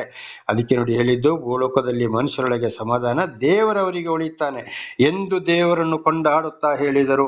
ಹಾಗೆ ಇವತ್ತು ಯಾರಿಗೆ ದರ್ಶನವಾಗಿದೆಯೋ, ಯಾರು ಇವತ್ತು ಶಾಂತಿ ಸಮಾಧಾನ ಲೋಕವನ್ನು ಬಿಟ್ಟು ಯಾರನ್ನು ನಡೆಸ್ತಾರ ಅಂಥವ್ರು ಏನು ಮಾಡಬೇಕು? ದೇವರನ್ನ ಕೊಂಡಾಡಬೇಕು. ಅಂಥವರೇ ಸರಿಯಾಗಿ ದೇವರನ್ನ ಕೊಂಡಾಡಬೇಕು. ಲೋಕ ಬೇಕು, ಸೈತಾನ ಬೇಕು, ದೇವರು ಬೇಕು ಅಂತ ಹೇಳಿದ್ರೆ ಖಂಡಿತವಾಗಿ ಅವರು ದೇವರನ್ನು ಕೊಂಡಾಡುವುದಿಲ್ಲ. ಯಾವುದೋ ಲೋಕದ ಆಸೆ, ಅದು ಹಿಂದೆ ಕೂಡ ನಾವು ಬಹಳ ಸಲ ತಿಳಿದುಕೊಂಡಿದ್ದೇವೆ. ಹಾಗೆ ಕುರುಬರಿಗೆ ದರ್ಶನ ಕೊಟ್ಟರು, ಶಾಂತಿ ಸಮಾಧಾನದಲ್ಲಿ ಇರುವಂಥ ಬಡವರಿಗೆ. ಅದಕ್ಕಾಗಿ ಯೇಸುಸ್ವಾಮಿ ಒಂದು ಮಾತು ಹೇಳಿದ್ದಾರೆ, ನಾನು ಪಾಪಿಗಳಿಗಾಗಿ ಲೋಕಕ್ಕೆ ಬಂದೆ ಅಂತ. ಯೇಸುಸ್ವಾಮಿ ಬಂದಾಗಲೂ ಅನೇಕ ಪಾಪಿಗಳನ್ನೇ ಹುಡುಕಿಕೊಂಡು ಹೋಗಿ ಅವರನ್ನು ಗುಣಪಡಿಸ್ತಾ ಬಂದರು. ದೇವರ ನಾಮಕ್ಕೆ ಸ್ತೋತ್ರವಾಗಲಿ. ಅದುವೇ ಇವತ್ತು ಕೂಡ ನಡೀತಾ ಇದೆ. ಆಗ ಸರ್ವ ಸೃಷ್ಟಿಕರ್ತನಾದ ಭಗವಂತ ಪರಮಾತ್ಮನು, ಸಾಕ್ಷಾತ್ ಪರಬ್ರಹ್ಮನು ಯೇಸು ಎಂಬ ನಾಮದಲ್ಲಿ ಯೇಸು ಕ್ರಿಸ್ತನಾಗಿ ಈ 2026ನೇ ವರ್ಷದ ಹಿಂದೆ ಮೊದಲ ಶತಮಾನದಲ್ಲಿ ಅಲ್ಲಿಂದ ಹುಟ್ಟಿ 2026ನೇ ವರ್ಷಕ್ಕೆ ನಮ್ಮನ್ನು ದೇವರು ಕಾಲಿಡಿಸಿದ್ದಾರೆ. ಇದಕ್ಕೆ ನಮ್ಮ ಸಂಸ್ಕೃತದಲ್ಲಿ ಕೂಡ ಆಗಲೇ ಹೇಳಿದಾಗೆ ಓಂ ಬ್ರಹ್ಮಪುತ್ರಾಯ ನಮಃ, ಓಂ ಕನ್ನಿಕಾಸುತಾಯ ನಮಃ, ಓಂ ವಿದುರಸ್ತೆ ನಮಃ. ಅಂದರೆ ತನ್ನ ಪಾಪದಿಂದ ಬಿಡುಗಡೆ ಮಾಡುವವನು ಇವನೇ ಆಗಿದ್ದಾನೆ, ಬ್ರಹ್ಮನೇ ಪುತ್ರನಾಗಿ ಅವತರಿಸಿದ್ದಾನೆ ಅಂತ ಇದರ ಅರ್ಥವಾಗಿದೆ ನಮ್ಮ ಸಂಸ್ಕೃತದಲ್ಲಿ. ಅದುವೇ ಬೈಬಲಲ್ಲಿ ಇಲ್ಲಿ ಬರೆಯಲ್ಪಟ್ಟಿದ್ದು. ಅಲ್ಲಿ ಕುರಾನಲ್ಲಿ ಕೂಡ ಈಸಾ ಮಸಿ ಎಂಬ ಕನ್ಯಾ ಮರಿಯಮ್ಮನ ಗರ್ಭದಲ್ಲಿ ಹುಟ್ಟಿ ಬರ್ತಾನೆ ಅಂತ ಅಲ್ಲಿ ಕೂಡ ಬರೆಯಲ್ಪಟ್ಟಿದೆ. ದೇವರ ನಾಮಕ್ಕೆ ಸ್ತೋತ್ರವಾಗಲಿ. ಅದರಿಂದಲೇ ಯಾವುದೇ ಭಿನ್ನ ಭೇದ ಜಾತಿ ಮತ ತರಬಾರದು. ಅದನ್ನು ಚೆನ್ನಾಗಿ ಅರಿತುಕೊಂಡು ಮುಂದೆ ನಾವು ಸಾಗಬೇಕಾಗಿದೆ. ದೇವರ ನಾಮಕ್ಕೆ ಸ್ತೋತ್ರವಾಗಲಿ. ಹಲ್ಲೆಲೂಯಾ. ಹಾಗೆ ಈಗ ಇದರಲ್ಲಿ ದೇವರ ಒಂದು ಆಶೀರ್ವಾದವನ್ನು ಕೂಡ ಯೆಶಾಯನ ಮುಖಾಂತರ ದೇವರು ನಮಗೆ ತಿಳಿಸಿದ್ದಾರೆ. ದೇವರ ನಾಮಕ್ಕೆ ಸ್ತೋತ್ರ. ಯೆಶಾಯನ ಮೂಲಕ ಕೂಡ ದೇವರು ಇದರ ಪರವಾಗಿ ನಮಗೆ ಆಶೀರ್ವಾದವನ್ನು ನೀಡಿದ್ದಾರೆ. ದೇವರ ನಾಮಕ್ಕೆ ಸ್ತೋತ್ರವಾಗಲಿ. ಇದು ಯೆಶಾಯ 61ನೇ ಅಧ್ಯಾಯದಿಂದ ಇದನ್ನು ಓದಿಕೊಳ್ಳೋಣ. ಯೆಶಾಯ 1:61. ದೇವರ ನಾಮಕ್ಕೆ ಸ್ತೋತ್ರ. ಕರ್ತನಾದ ಯೆಹೋವನ ಆತ್ಮವು ನನ್ನ ಮೇಲಿದೆ, ಆತನು ನನ್ನನ್ನು ಬಡವರಿಗೆ ಶುಭವರ್ತಮಾನವನ್ನು ಸಾರುವುದಕ್ಕೆ ಅಭಿಷೇಕಿಸಿದನು. ಮನಮುರಿದವರನ್ನು ಕಟ್ಟಿ ವಾಸಿ ಮಾಡುವುದಕ್ಕೂ, ಸೆರೆಯವರಿಗೆ ಬಿಡುಗಡೆಯಾಗುವುದನ್ನು, ಬಂದಿಗಳಿಗೆ ಕದ ತೆರೆಯುವುದನ್ನು ಪ್ರಸಿದ್ಧಪಡಿಸುವುದಕ್ಕೂ ಯೆಹೋವನು ನೇಮಿಸಿದ ಶುಭ ವರುಷ. ನೋಡಿ, ಯೇಸುಸ್ವಾಮಿ ಭೂಲೋಕದಲ್ಲಿ ಜನಿಸಿದಾಗ, ದೇವರ ನಾಮಕ್ಕೆ ಸ್ತೋತ್ರ, ಹಳೆ ಒಡಂಬಡಿಕೆಯಲ್ಲಿ ಎಷ್ಟೋ ಸಾವಿರ ವರ್ಷಗಳ ಹಿಂದೆಯೇ ಯೆಶಾಯನ ಮೂಲಕ ದೇವರು ಹೇಳಿದ್ರು, ದೇವರ ಆತ್ಮ ನನ್ನ ಮೇಲೆ ಇದೆ, ಆದರೆ ನಾನು ದೇವರು ಅಂತ ಹೇಳಿಕೊಳ್ಳಿಲ್ಲ, ನನ್ನ ಮೇಲೆ ಇದೆ. ಬಡವರಿಗೆ ಅಂದರೆ ಬಹಳ ಕಷ್ಟ ಸಂಕಟ ದುಃಖದಲ್ಲಿರುವವರಿಗೆ ನನ್ನ ದೇವರ ವಿಷಯವನ್ನು ಸಾರುವುದಕ್ಕೆ, ಪಾಪದಲ್ಲಿರುವವರನ್ನು ಬಿಡುಗಡೆ ಮಾಡುವುದಕ್ಕೆ, ಕಷ್ಟ ಸಂಕಟ ದುಃಖದಲ್ಲಿರೋರನ್ನು ಬಿಡುಗಡೆ ಮಾಡುವುದಕ್ಕೆ, ಬಂದಿಗಳಿಗೆ ಅಂದರೆ ಸೈತಾನ ಒಳಗೆ ಲೋಕದ ಒಳಗೆ ಸಿಕ್ಕಿ ಬಹಳ ಕಷ್ಟ ಸಂಕಟ ದುಃಖದಲ್ಲಿ ನರಳುತ್ತಿರುವವರನ್ನು ಬಿಡುಗಡೆ ಮಾಡುವುದಕ್ಕೆ ದೇವರು ನೇಮಿಸಿದ ಶುಭ ವರುಷ. ದೇವರು ಮನುಷ್ಯನ ಅವತಾರವೆತ್ತಿ ಎಲ್ಲಿಗೆ ಬಂತು? ಅಲ್ಲಿ ಭೂಲೋಕದಲ್ಲಿ. ಈಗ ನಾವು ಹಿಂದೆ ಲೋಕನ ಸುವಾರ್ತೆಯಲ್ಲಿ ಕೂಡ ಕುರುಬರು ಏನು ಮಾಡಿದ್ರು?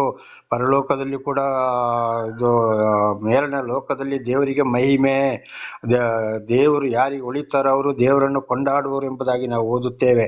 ಹಾಗೆ ದೇವರು ಮನುಷ್ಯನ ಅವತಾರವೆತ್ತಿ ಬಂದ ಮೇಲೆ ಖಂಡಿತವಾಗಿ ದೇವರ ವಾಕ್ಯ, ದೇವರು ತಂದು ಪರಲೋಕದ ಸುವಾರ್ತೆಯನ್ನು ಸಾರಕ್ಕಾದ ಮೇಲೆ ಶಿಷ್ಯರನ್ನು ಆರಿಸಿಕೊಂಡು ಅವರ ಮುಖಾಂತರ ಕೂಡ ಸುವಾರ್ತೆ ಹೋಗ್ಲಿಕ್ಕೆ ಆದಮೇಲೆ ಏನಾಯಿತು? ಅನೇಕರಿಗೆ ಬಿಡುಗಡೆಯಾಗಿದೆ, ಬಂದಿಗಳು ತೆರೆಯಲಾಗಿದೆ, ಪಾಪಗಳಿಂದ ಬಿಡುಗಡೆಯಾಗಿದೆ. ಇದರಲ್ಲಿ ನಾನು ಒಬ್ಬನು, ಇದೆಷ್ಟೋ ಜನರು ಸಾಕ್ಷಿಗಳಾಗಿದ್ದಾರೆ, ಈಗಲೂ ಆಗ್ತಲೇ ಇದ್ದಾರೆ. ಹಾಗೆ ಇದು 2026ನೇ ವರ್ಷದ ಇವತ್ತು ಮೊದಲ ದಿವಸ, ಶುಭ ವರುಷ. ಈ ವರ್ಷವೂ ಕೂಡ ದೇವರ ನಮಗೆ ಸ್ತೋತ್ರ. ದೇವರು ಇದನ್ನು ದೇವರ ಮೇಲೆ, ಸರ್ವ ಸೃಷ್ಟಿಕರ್ತನಾದ ದೇವರ ಮೇಲೆ ಯಾರು ಮನಸ್ಸಿಟ್ಟು ವಾಕ್ಯಗಳನ್ನ ಕೇಳಿ ಮುಂದೆ ಸಾಕ್ತಾರೋ ಅವರೆಲ್ಲರನ್ನ ದೇವರು ಆಶೀರ್ವದಿಸಲಿ. ದೇವರ ನಮಗೆ ಸ್ತೋತ್ರ. 2ನೇ ವಚನ, ಯೆಶಾಯ 61:2. ನಮ್ಮ ದೇವರು ಮೈಯು ತೀರಿಸುವ ದಿನ ಇವುಗಳನ್ನು ಪ್ರಚಾರಗೊಳಿಸುವುದಕ್ಕೂ, ದುಃಖಿತರನ್ನು ಸಂತೈಸುವುದಕ್ಕೂ, ಚೀಯೋನಿನಲ್ಲಿ ಶೋಕಿಸಿದವರಿಗೆ ಬೂದಿಗೆ ಬದಲಾಗಿ ಶಿರೋಭೂಷಣವನ್ನು, ದುಃಖವಿದ್ದಲ್ಲಿ ಆನಂದ ತೈಲ, ಕುಂದದ ಮನಕ್ಕೆ ಪ್ರತಿಯಾಗಿ ಉತ್ಸಾಹ ಸ್ತೋತ್ರ ವಸ್ತ್ರ ಇವುಗಳನ್ನು ಒದಗಿಸಿಕೊಡುವುದಕ್ಕೂ ಆತನು ನನ್ನನ್ನು ಕಳುಹಿಸಿದ್ದಾನೆ. ಯೆಹೋವನು ತನ್ನ ಪ್ರಭಾವಕ್ಕೋಸ್ಕರ ಹಾಕಿದ ನೀತಿ ವೃಕ್ಷಗಳು ಎಂಬ ಬಿರುದು ಇವರಿಗಾಗುವುದು. ದೇವರ ನಮಗೆ ಸ್ತೋತ್ರ. ಕಷ್ಟ, ಸಂಕಟ, ದುಃಖದಲ್ಲಿ ಇರುವವರನ್ನು ಬಿಡುಗಡೆ ಮಾಡುವುದಕ್ಕಾಗಿ ನನ್ನ ಕಳಿಸಿದ್ದಾನೆ. ಅದಕ್ಕೆ ಪರಲೋಕದ ಸುವಾರ್ತೆಯನ್ನ ತಿಳಿಸಲಿಕ್ಕೆ ತಂದೆಯಾದ ದೇವರು ನನ್ನನ್ನು ಕಳಿಸಿಕೊಟ್ಟಿದ್ದಾರೆ. ನಾನು ಬಂದಿದ್ದೇನೆ ಅವರಿಗೆ ಅನ್ನ, ವಸ್ತ್ರಗಳನ್ನ ಎಲ್ಲವನ್ನ ಕೊಟ್ಟು ಇವರು ಒಳ್ಳೆ ಫಲ ಕೊಡುವ ಹಾಗೆ ನಾನು ಮಾಡ್ತೇನೆ, ಅದಕ್ಕೆ ನನ್ನನ್ನು ಕಳಿಸಿಕೊಟ್ಟಿದ್ದಾರೆ ಎಂಬುದಾಗಿ ಯೇಸು ಸ್ವಾಮಿ ಅವರನ್ನು ದೇವರು ಮಗನಾದ ದೇವರನ್ನು ಭೂಲೋಕಕ್ಕೆ ಕಳಿಸಿಕೊಟ್ರು ಎಂಬುದಾಗಿ ಯೆಶಾಯ ಎಷ್ಟೋ 1000 ವರ್ಷಗಳ ಹಿಂದೆ ಯೆಶಾಯನ ಮುಖಾಂತರ ನುಡಿದಂಥ ಮಾತು. ಇದು ಆಶೀರ್ವಾದದ ವಾಕ್ಯಗಳಾಗಿವೆ. 4ನೇ ವಚನ, ಯೆಶಾಯ 61:4. ಪುರಾತನ ಕಾಲದಲ್ಲಿ ಹಾಳಾದ ನಿವೇಶಗಳನ್ನು ತಿರುಗಿ ಕಟ್ಟುವುದು, ಪೂರ್ವದಲ್ಲಿ ಪಾಲು ಬಿದ್ದುದನ್ನು ಪುನಃ ಎಬ್ಬಿಸುವುದು, ತಲಾಂತರಗಳಿಂದ ಹಾಳು ಬೀಳಾದ ಪಟ್ಟಣಗಳನ್ನು ಜೀರ್ಣೋದ್ಧಾರ ಮಾಡುವರು. ಆಗ ವಿದೇಶಿಯರು ನಿಂತುಕೊಂಡು ನಿಮ್ಮ ಮಂದೆಗಳನ್ನು ಮೇಯಿಸುವರು, ಅನ್ಯರು ನಿಮಗೆ ಉಳುವವರು, ತೋಟಗಾರರು ಆಗುವರು. ಪುರಾತನ ಕಾಲ ಕಷ್ಟ, ಸಂಕಟ, ದುಃಖ, ಪಾಪಗಳಿಂದಿದ್ದನ್ನು ದೇವರು ಬಿಡುಗಡೆ ಮಾಡುವರು. ಏನೇ ಸರ್ವ ನಾಶವಾಗಿದ್ದರೂ ಕೂಡ ಅಂಥವರನ್ನ ದೇವರು ಮೇಲಕ್ಕೆ ಎತ್ತುವರು, ಪುನಃ ಎಬ್ಬಿಸುವರು, ಆಶೀರ್ವಾದ ಮಾಡುವರು. ಆಗ ನಿಮ್ಮಲ್ಲಿ ವಿದೇಶಿಯರು ಬಂದು ನಿಮ್ಮ ಮಂದೆಗಳನ್ನು ಮೇಯಿಸುವರು. ನೋಡಿ, ಹೊರದೇಶದವರು, ಫಾರಿನವರು ಬಂದು ಇವತ್ತು ಹಿಂದೆಯೂ ಕೂಡ ಎಷ್ಟೋ ಹಣಗಳನ್ನ ಬಡ ಬಗ್ಗರಿಗಾಗಿ, ಭಾರತ ದೇಶಕ್ಕಾಗಿ ಕ್ರಿಶ್ಚಿಯನ್ಗಳು ಕೊಟ್ಟು ಹೋಗ್ತಲೇ ಇದ್ದಾರೆ.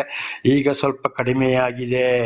ಇದು ಕೂಡ ದೇವರ ಆಶೀರ್ವಾದದಿಂದಲೇ ವಿದೇಶಿಯರು ಬಂದು ಇಲ್ಲಿ ಹಣವನ್ನು ಕೊಟ್ಟು ಹೋಗ್ತಾ ಇದ್ದಿದ್ದು. ಆದರೆ ಇವತ್ತು ಅನೇಕರು ಇದನ್ನು ಉಪಯೋಗಿಸಿಕೊಂಡು ತನ್ನ ಮನೆ, ಆಸ್ತಿ ಪಾಸ್ತಿ, ಬೆಳ್ಳಿ ಬಂಗಾರ, ಮಕ್ಕಳನ್ನ ವಿದ್ಯಾಭ್ಯಾಸ, ಅವರ ಇಂಗ್ಲಿಷ್ ಮೀಡಿಯಂ ವಿದ್ಯಾಭ್ಯಾಸಕ್ಕೆ, ದೊಡ್ಡ ದೊಡ್ಡ ಗಾಡಿಯಲ್ಲಿ ತಿರುಗುವುದಕ್ಕೆ ಇದನ್ನು ಉಪಯೋಗಿಸಿಕೊಂಡಿದ್ದಾರೆ. ಅವರು ಲಕ್ಷಾಧಿಪತಿಗಳು ಆಗಿದ್ದಾರೆ. ಆದರೆ ವಿದೇಶಿಯರು ನಿಂತು ನಿಮ್ಮ ಮಂದೆಗಳನ್ನು ಮೇಯಿಸುವರು. ನೋಡಿ, ಅವರ ಮುಖಾಂತರ ದೇವರು ಇಲ್ಲಿಗೆ ಭಾರತ ದೇಶಕ್ಕೂ ಕೂಡ ಸಹಾಯ ಮಾಡಿಸ್ತಾ ಇದ್ದಾರೆ. ಇದನ್ನು ಬಹಳ ಚೆನ್ನಾಗಿ ನಾವು ಅರ್ಥ ಮಾಡಿಕೊಳ್ಳಬೇಕು.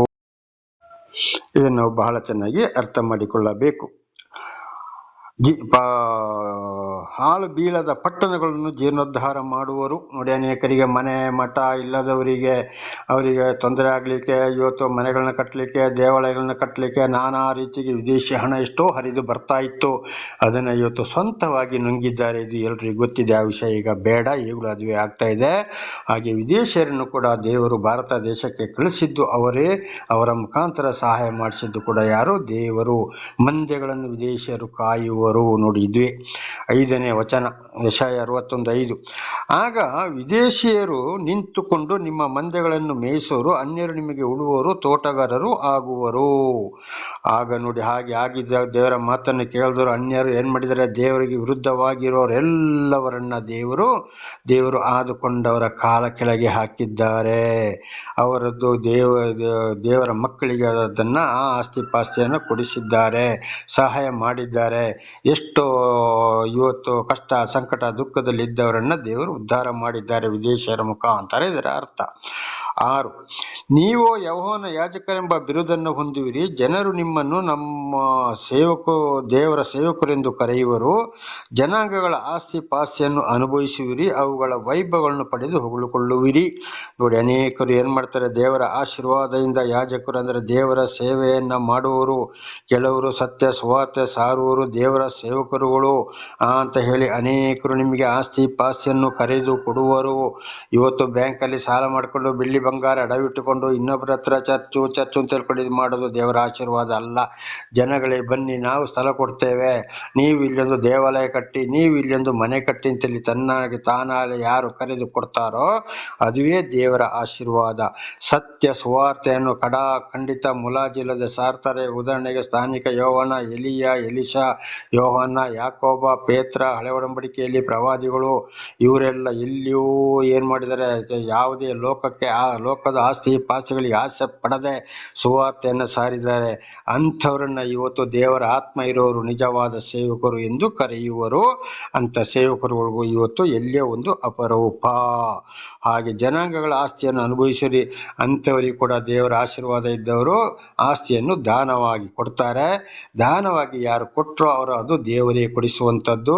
ಅದು ಸರಿಯಾದ ಸೇವಕರಿಗೆ ಮಾತ್ರ ಸಲ್ಲುವಂಥದ್ದು. ಅವುಗಳ ವೈಭವವನ್ನು ಪಡೆದು ಹೊಗಳಿಕೊಳ್ಳುವಿರಿ. ಆಗ ಅಂಥವ್ರು ಏನ್ ಮಾಡ್ತಾರೆ? ದೇವರು ನಮಗೆ ಉದಾರವಾಗಿ ಇಂಥವ್ರ ಮೂಲಕ ನಮಗೆ ಆಸ್ತಿ ಪಾಸ್ತಿಯನ್ನು ಕೊಡಿಸಿದ, ಸಂತೋಷ ಅಂತೇಳಿ ಅಂತ ಸೇವಕರು ಹೊಗಳ್ತಾರೆ. ಅದುವೇ ದೇವರ ಒಂದು ಬಹುಮಾನ. ದೇವರ ನಾಮಕ್ಕೆ ಸ್ತೋತ್ರವಾಗಲಿ. ಹಲ್ಲೆಲೂಯಾ. 7ನೇ ವಚನ, ಯೆಶಾಯ 61:7. ನಿಮಗಾದ ಅವಮಾನಕ್ಕೆ ಬದಲಾಗಿ 2ರಷ್ಟು ಮಾನವನ್ನು ಹೊಂದುವಿರಿ. ದೇವರನ್ನು ಅರಿಯುವುದಕ್ಕಿಂತ ಮೊದಲು ನಾನಾ ರೀತಿಯ ಕಷ್ಟ, ಸಂಕಟ, ಪಾಪಗಳಿಂದ ನಾವು ನಾನಾ ರೀತಿಯ ಕೆಟ್ಟ ಬುದ್ಧಿಯಲ್ಲಿಯ ಅಥವಾ ಕೆಲಸ ಕಾರ್ಯಗಳಲ್ಲಿ ಇರಬಹುದು.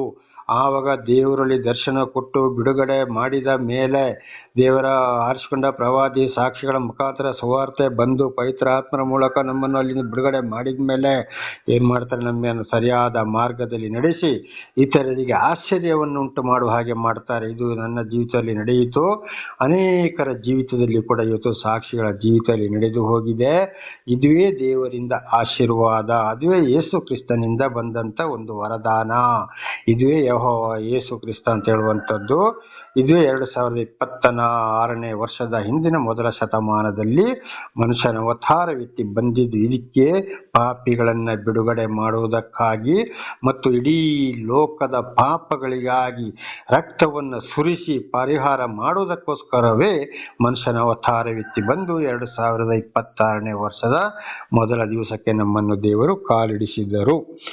ನಾಚಿಕೆ ಪಟ್ಟದಕ್ಕೆ ಪ್ರತಿಯಾಗಿ ಇವರು ತಮ್ಮ ಸ್ವಾಸ್ಥ್ಯದಲ್ಲಿ ಹಿಗ್ಗುವರು, ಹೀಗೆ ತಮ್ಮ ದೇಶದಲ್ಲಿ 2ರಷ್ಟನ್ನು ಅನುಭವಿಸುವರು, ಇವರಿಗೆ ಶಾಶ್ವತ ಸಂತೋಷವಾಗುವುದು. ದೇವರ ನಾಮಕ್ಕೆ ಸ್ತೋತ್ರವಾಗಲಿ, ಹಲ್ಲೆಲೂಯಾ. ಅಲ್ಲಿ ನೋಡಿ ಏನು ಮಾಡ್ತಾರೆ, ಇವರಿಗೆ ಖಂಡಿತವಾಗಿಯೂ ಮೊದಲು ಹಿಂದೆ ನಾವು ಏನಾಯಿತು ಏನು ಹೋಯಿತು ಅಂತೇಳಿ ನಾಚಿಕೆ ಪಟ್ಟು ಪ್ರತಿಯಾಗಿ ನಾಚಿಕೆ ಪಟ್ಟಿದ್ರಲ್ಲಿ ಸ್ವಾಸ್ಥ್ಯವಾಗಿ ಮತ್ತೆ ಆಮೇಲೆ ಒಳ್ಳೆತನಕ್ಕೆ ಬರುವರು. ದೇವರು ನಮಗೆ ಇಂಥ ಒಂದು ಸಹಾಯವನ್ನು ಮಾಡಿದರು, ನಾವು ದೇವಾಲಯಕ್ಕೆ ಹೋದೆವು, ದೇವರ ವಾಕ್ಯವನ್ನು ಕೇಳಿದೆವು ಅಂತೇಳಿ ಪಾಪಗಳಿಂದ ಬಿಡುಗಡೆಯಾಗಿ ದೇವರು ನಮ್ಮನ್ನು ಇವತ್ತು ಉದ್ಧಾರ ಮಾಡಿದ್ದಾನೆ, ಒಳ್ಳೇದು ಮಾಡಿದ್ದಾನೆ ಅಂತೇಳಿ ಸಂತೋಷವಾಗಿ ಇರ್ತಾರಂತೆ.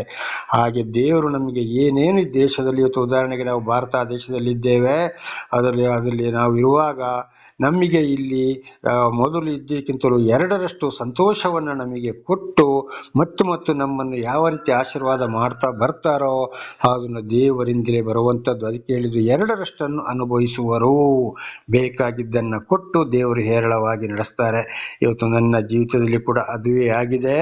ಅನೇಕರ ಜೀವಿತದಲ್ಲಿ ಏನೂ ಇಲ್ಲದೆ ದೇವರು ದರ್ಶನ ಕೊಟ್ಟಾಗ ಅನೇಕ ಪಾಪಗಳಿಂದ ಬಿಡುಗಡೆಯಾಗಿ ಅವರು ಜೀವಿಸುವಾಗ ಅನೇಕರು ಸಾಕ್ಷಿ ನುಡಿಯುತ್ತಾ ಇದ್ದಾರೆ. ಇವತ್ತು ಗಂಡ ಹೆಂಡತಿ ಮಕ್ಕಳು ಕೂಡ ಒಳ್ಳೆ ರೀತಿಯಲ್ಲಿ ಜೀವಿಸ್ತಾ ಇದ್ದಾರೆ. ಇದು ದೇವರಿಂದ ಆಶೀರ್ವಾದ ಹೊಂದಿದವರಿಗೆ ಮಾತ್ರ ಸಾಧ್ಯ. ಇವರಿಗೆ ಶಾಶ್ವತ ಸಂತೋಷ, ಅಂಥವರಿಗೆ ಅವರ ಮಕ್ಕಳ ಮಕ್ಕಳ ಮಕ್ಕಳ ಮಕ್ಕಳ ಕಾಲಕ್ಕೂ ಕೂಡ ಅಲ್ಲಿ ಸಂತೋಷ. ಇದು ವಿಮೋಚನಕಾಂಡ 20ನೇ ಅಧ್ಯಾಯ 6ನೇ ವಚನದಲ್ಲಿ ನಾವು ಓದುತ್ತೇವೆ. ಇನ್ನು ನಾವು ಮಾತುಗಳನ್ನು ಕೈಗೊಂಡು ನಡೆಯೋರನ್ನು 1000 ತಲೆಗಳವರೆಗೂ ನಾನು ಅವರನ್ನು ಆಶೀರ್ವದಿಸ್ತೇನೆ. ಮಕ್ಕಳ ಮಕ್ಕಳ ಸಂತಾನ ಕಾಲಕ್ಕೂ ಕೂಡ ಅಬ್ರಹಾಂ, ಇಸಾಕ, ಯಾಕೋಬನಿಗೆ ಕೂಡ ಅದುವೇ ವಾಗ್ದಾನ ಮಾಡಿದ್ದು.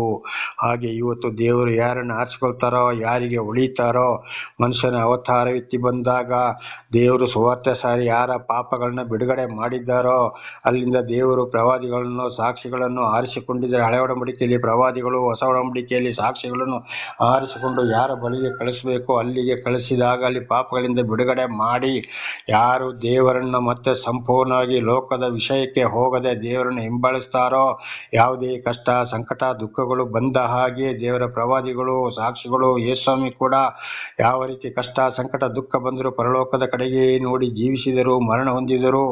ಆ ರೀತಿಯಲ್ಲಿ ದೇವರು ಯಾರನ್ನು ನಡೆಸ್ತಾರೋ ಅವರ ಸಂತಾನಕ್ಕೆ ಮಹಾ ಸಂತೋಷ. ದೇವರ ನಾಮಕ್ಕೆ ಸ್ತೋತ್ರವಾಗಲಿ.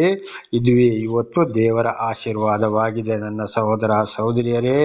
ಹಾಗೆ ಇದೇ ಒಂದು ವಾಕ್ಯಗಳು ಯೆಶಾಯ 61:1-7 ಇವತ್ತು ನಾವು ಓದಿದಂಥ ವಾಕ್ಯಗಳು ಹೊಸ ಒಡಂಬಡಿಕೆಯಲ್ಲಿ ನೆರವೇರಿತು. ಮನುಷ್ಯನ ಅವತಾರವೆತ್ತಿ ಬಂದು ಇಸ್ರಾಯೇಲ್ ರಾಜ್ಯದ ಬೆತ್ಲೆಹೇಮಿನಲ್ಲಿ ಜನಿಸಿದರು. ಅಲ್ಲಿಂದ ಮತ್ತಾಯ 4:15-17 ನಾವು ಓದುವಾಗ 2 ಊರಿಗೆ ದೇವರು ಹೋದರು. ಜೆಫ್ತಲೋನು ಮತ್ತು ನಫ್ತಾಲಿ ದೇಶಕ್ಕಲ್ಲಿ ಊರಿಗೆ ಮಹಾ ದೊಡ್ಡ ಪಾಪಿ ಜನಗಳು ಅಲ್ಲಿ ಒಂದು ಮನೆ ಮಾಡಿಕೊಂಡು ವಾಸವಿದ್ದು ಸುವಾರ್ತೆಯನ್ನ ಸಾರಿದರು, ಪಾಪದಿಂದ ಬಿಡುಗಡೆ ಮಾಡಿದರು. ಹಾಗೆ ಇವತ್ತು ಅನೇಕರನ್ನ ಪಾಪಗಳನ್ನ ಬಿಡುಗಡೆ ಮಾಡಿದ್ದಾರೆ, ಮಾಡ್ತಲೇ ಇದ್ದಾರೆ. ಕಾರಣ ಸರ್ವ ಸೃಷ್ಟಿಕರ್ತನಾದ ದೇವರ ಮಾತು ಕೇಳಿಸಿಕೊಂಡು ಹೋದಾಗ ಮಾತ್ರ ಸಾಧ್ಯ. ಹಾಗೆ ಆದಾಮನ ಕಾಲದಿಂದ ಬಂದಂಥ ಪಾಪ ಪರಿಹಾರಕ್ಕಾಗಿ ಶಿಲುಬೆ ಮೇಲೆ ಏರಿ ರಕ್ತ ಸುರಿಸಿಡಿ ಲೋಕದ ಪಾಪಗಳನ್ನು ಒಂದೇ ಸಲ ನಿವಾರಿಸುವುದಕ್ಕೋಸ್ಕರ ಮನುಷ್ಯನ ಅವತಾರವೆತ್ತಿ ಬಂದು 2026ನೇ ವರ್ಷ.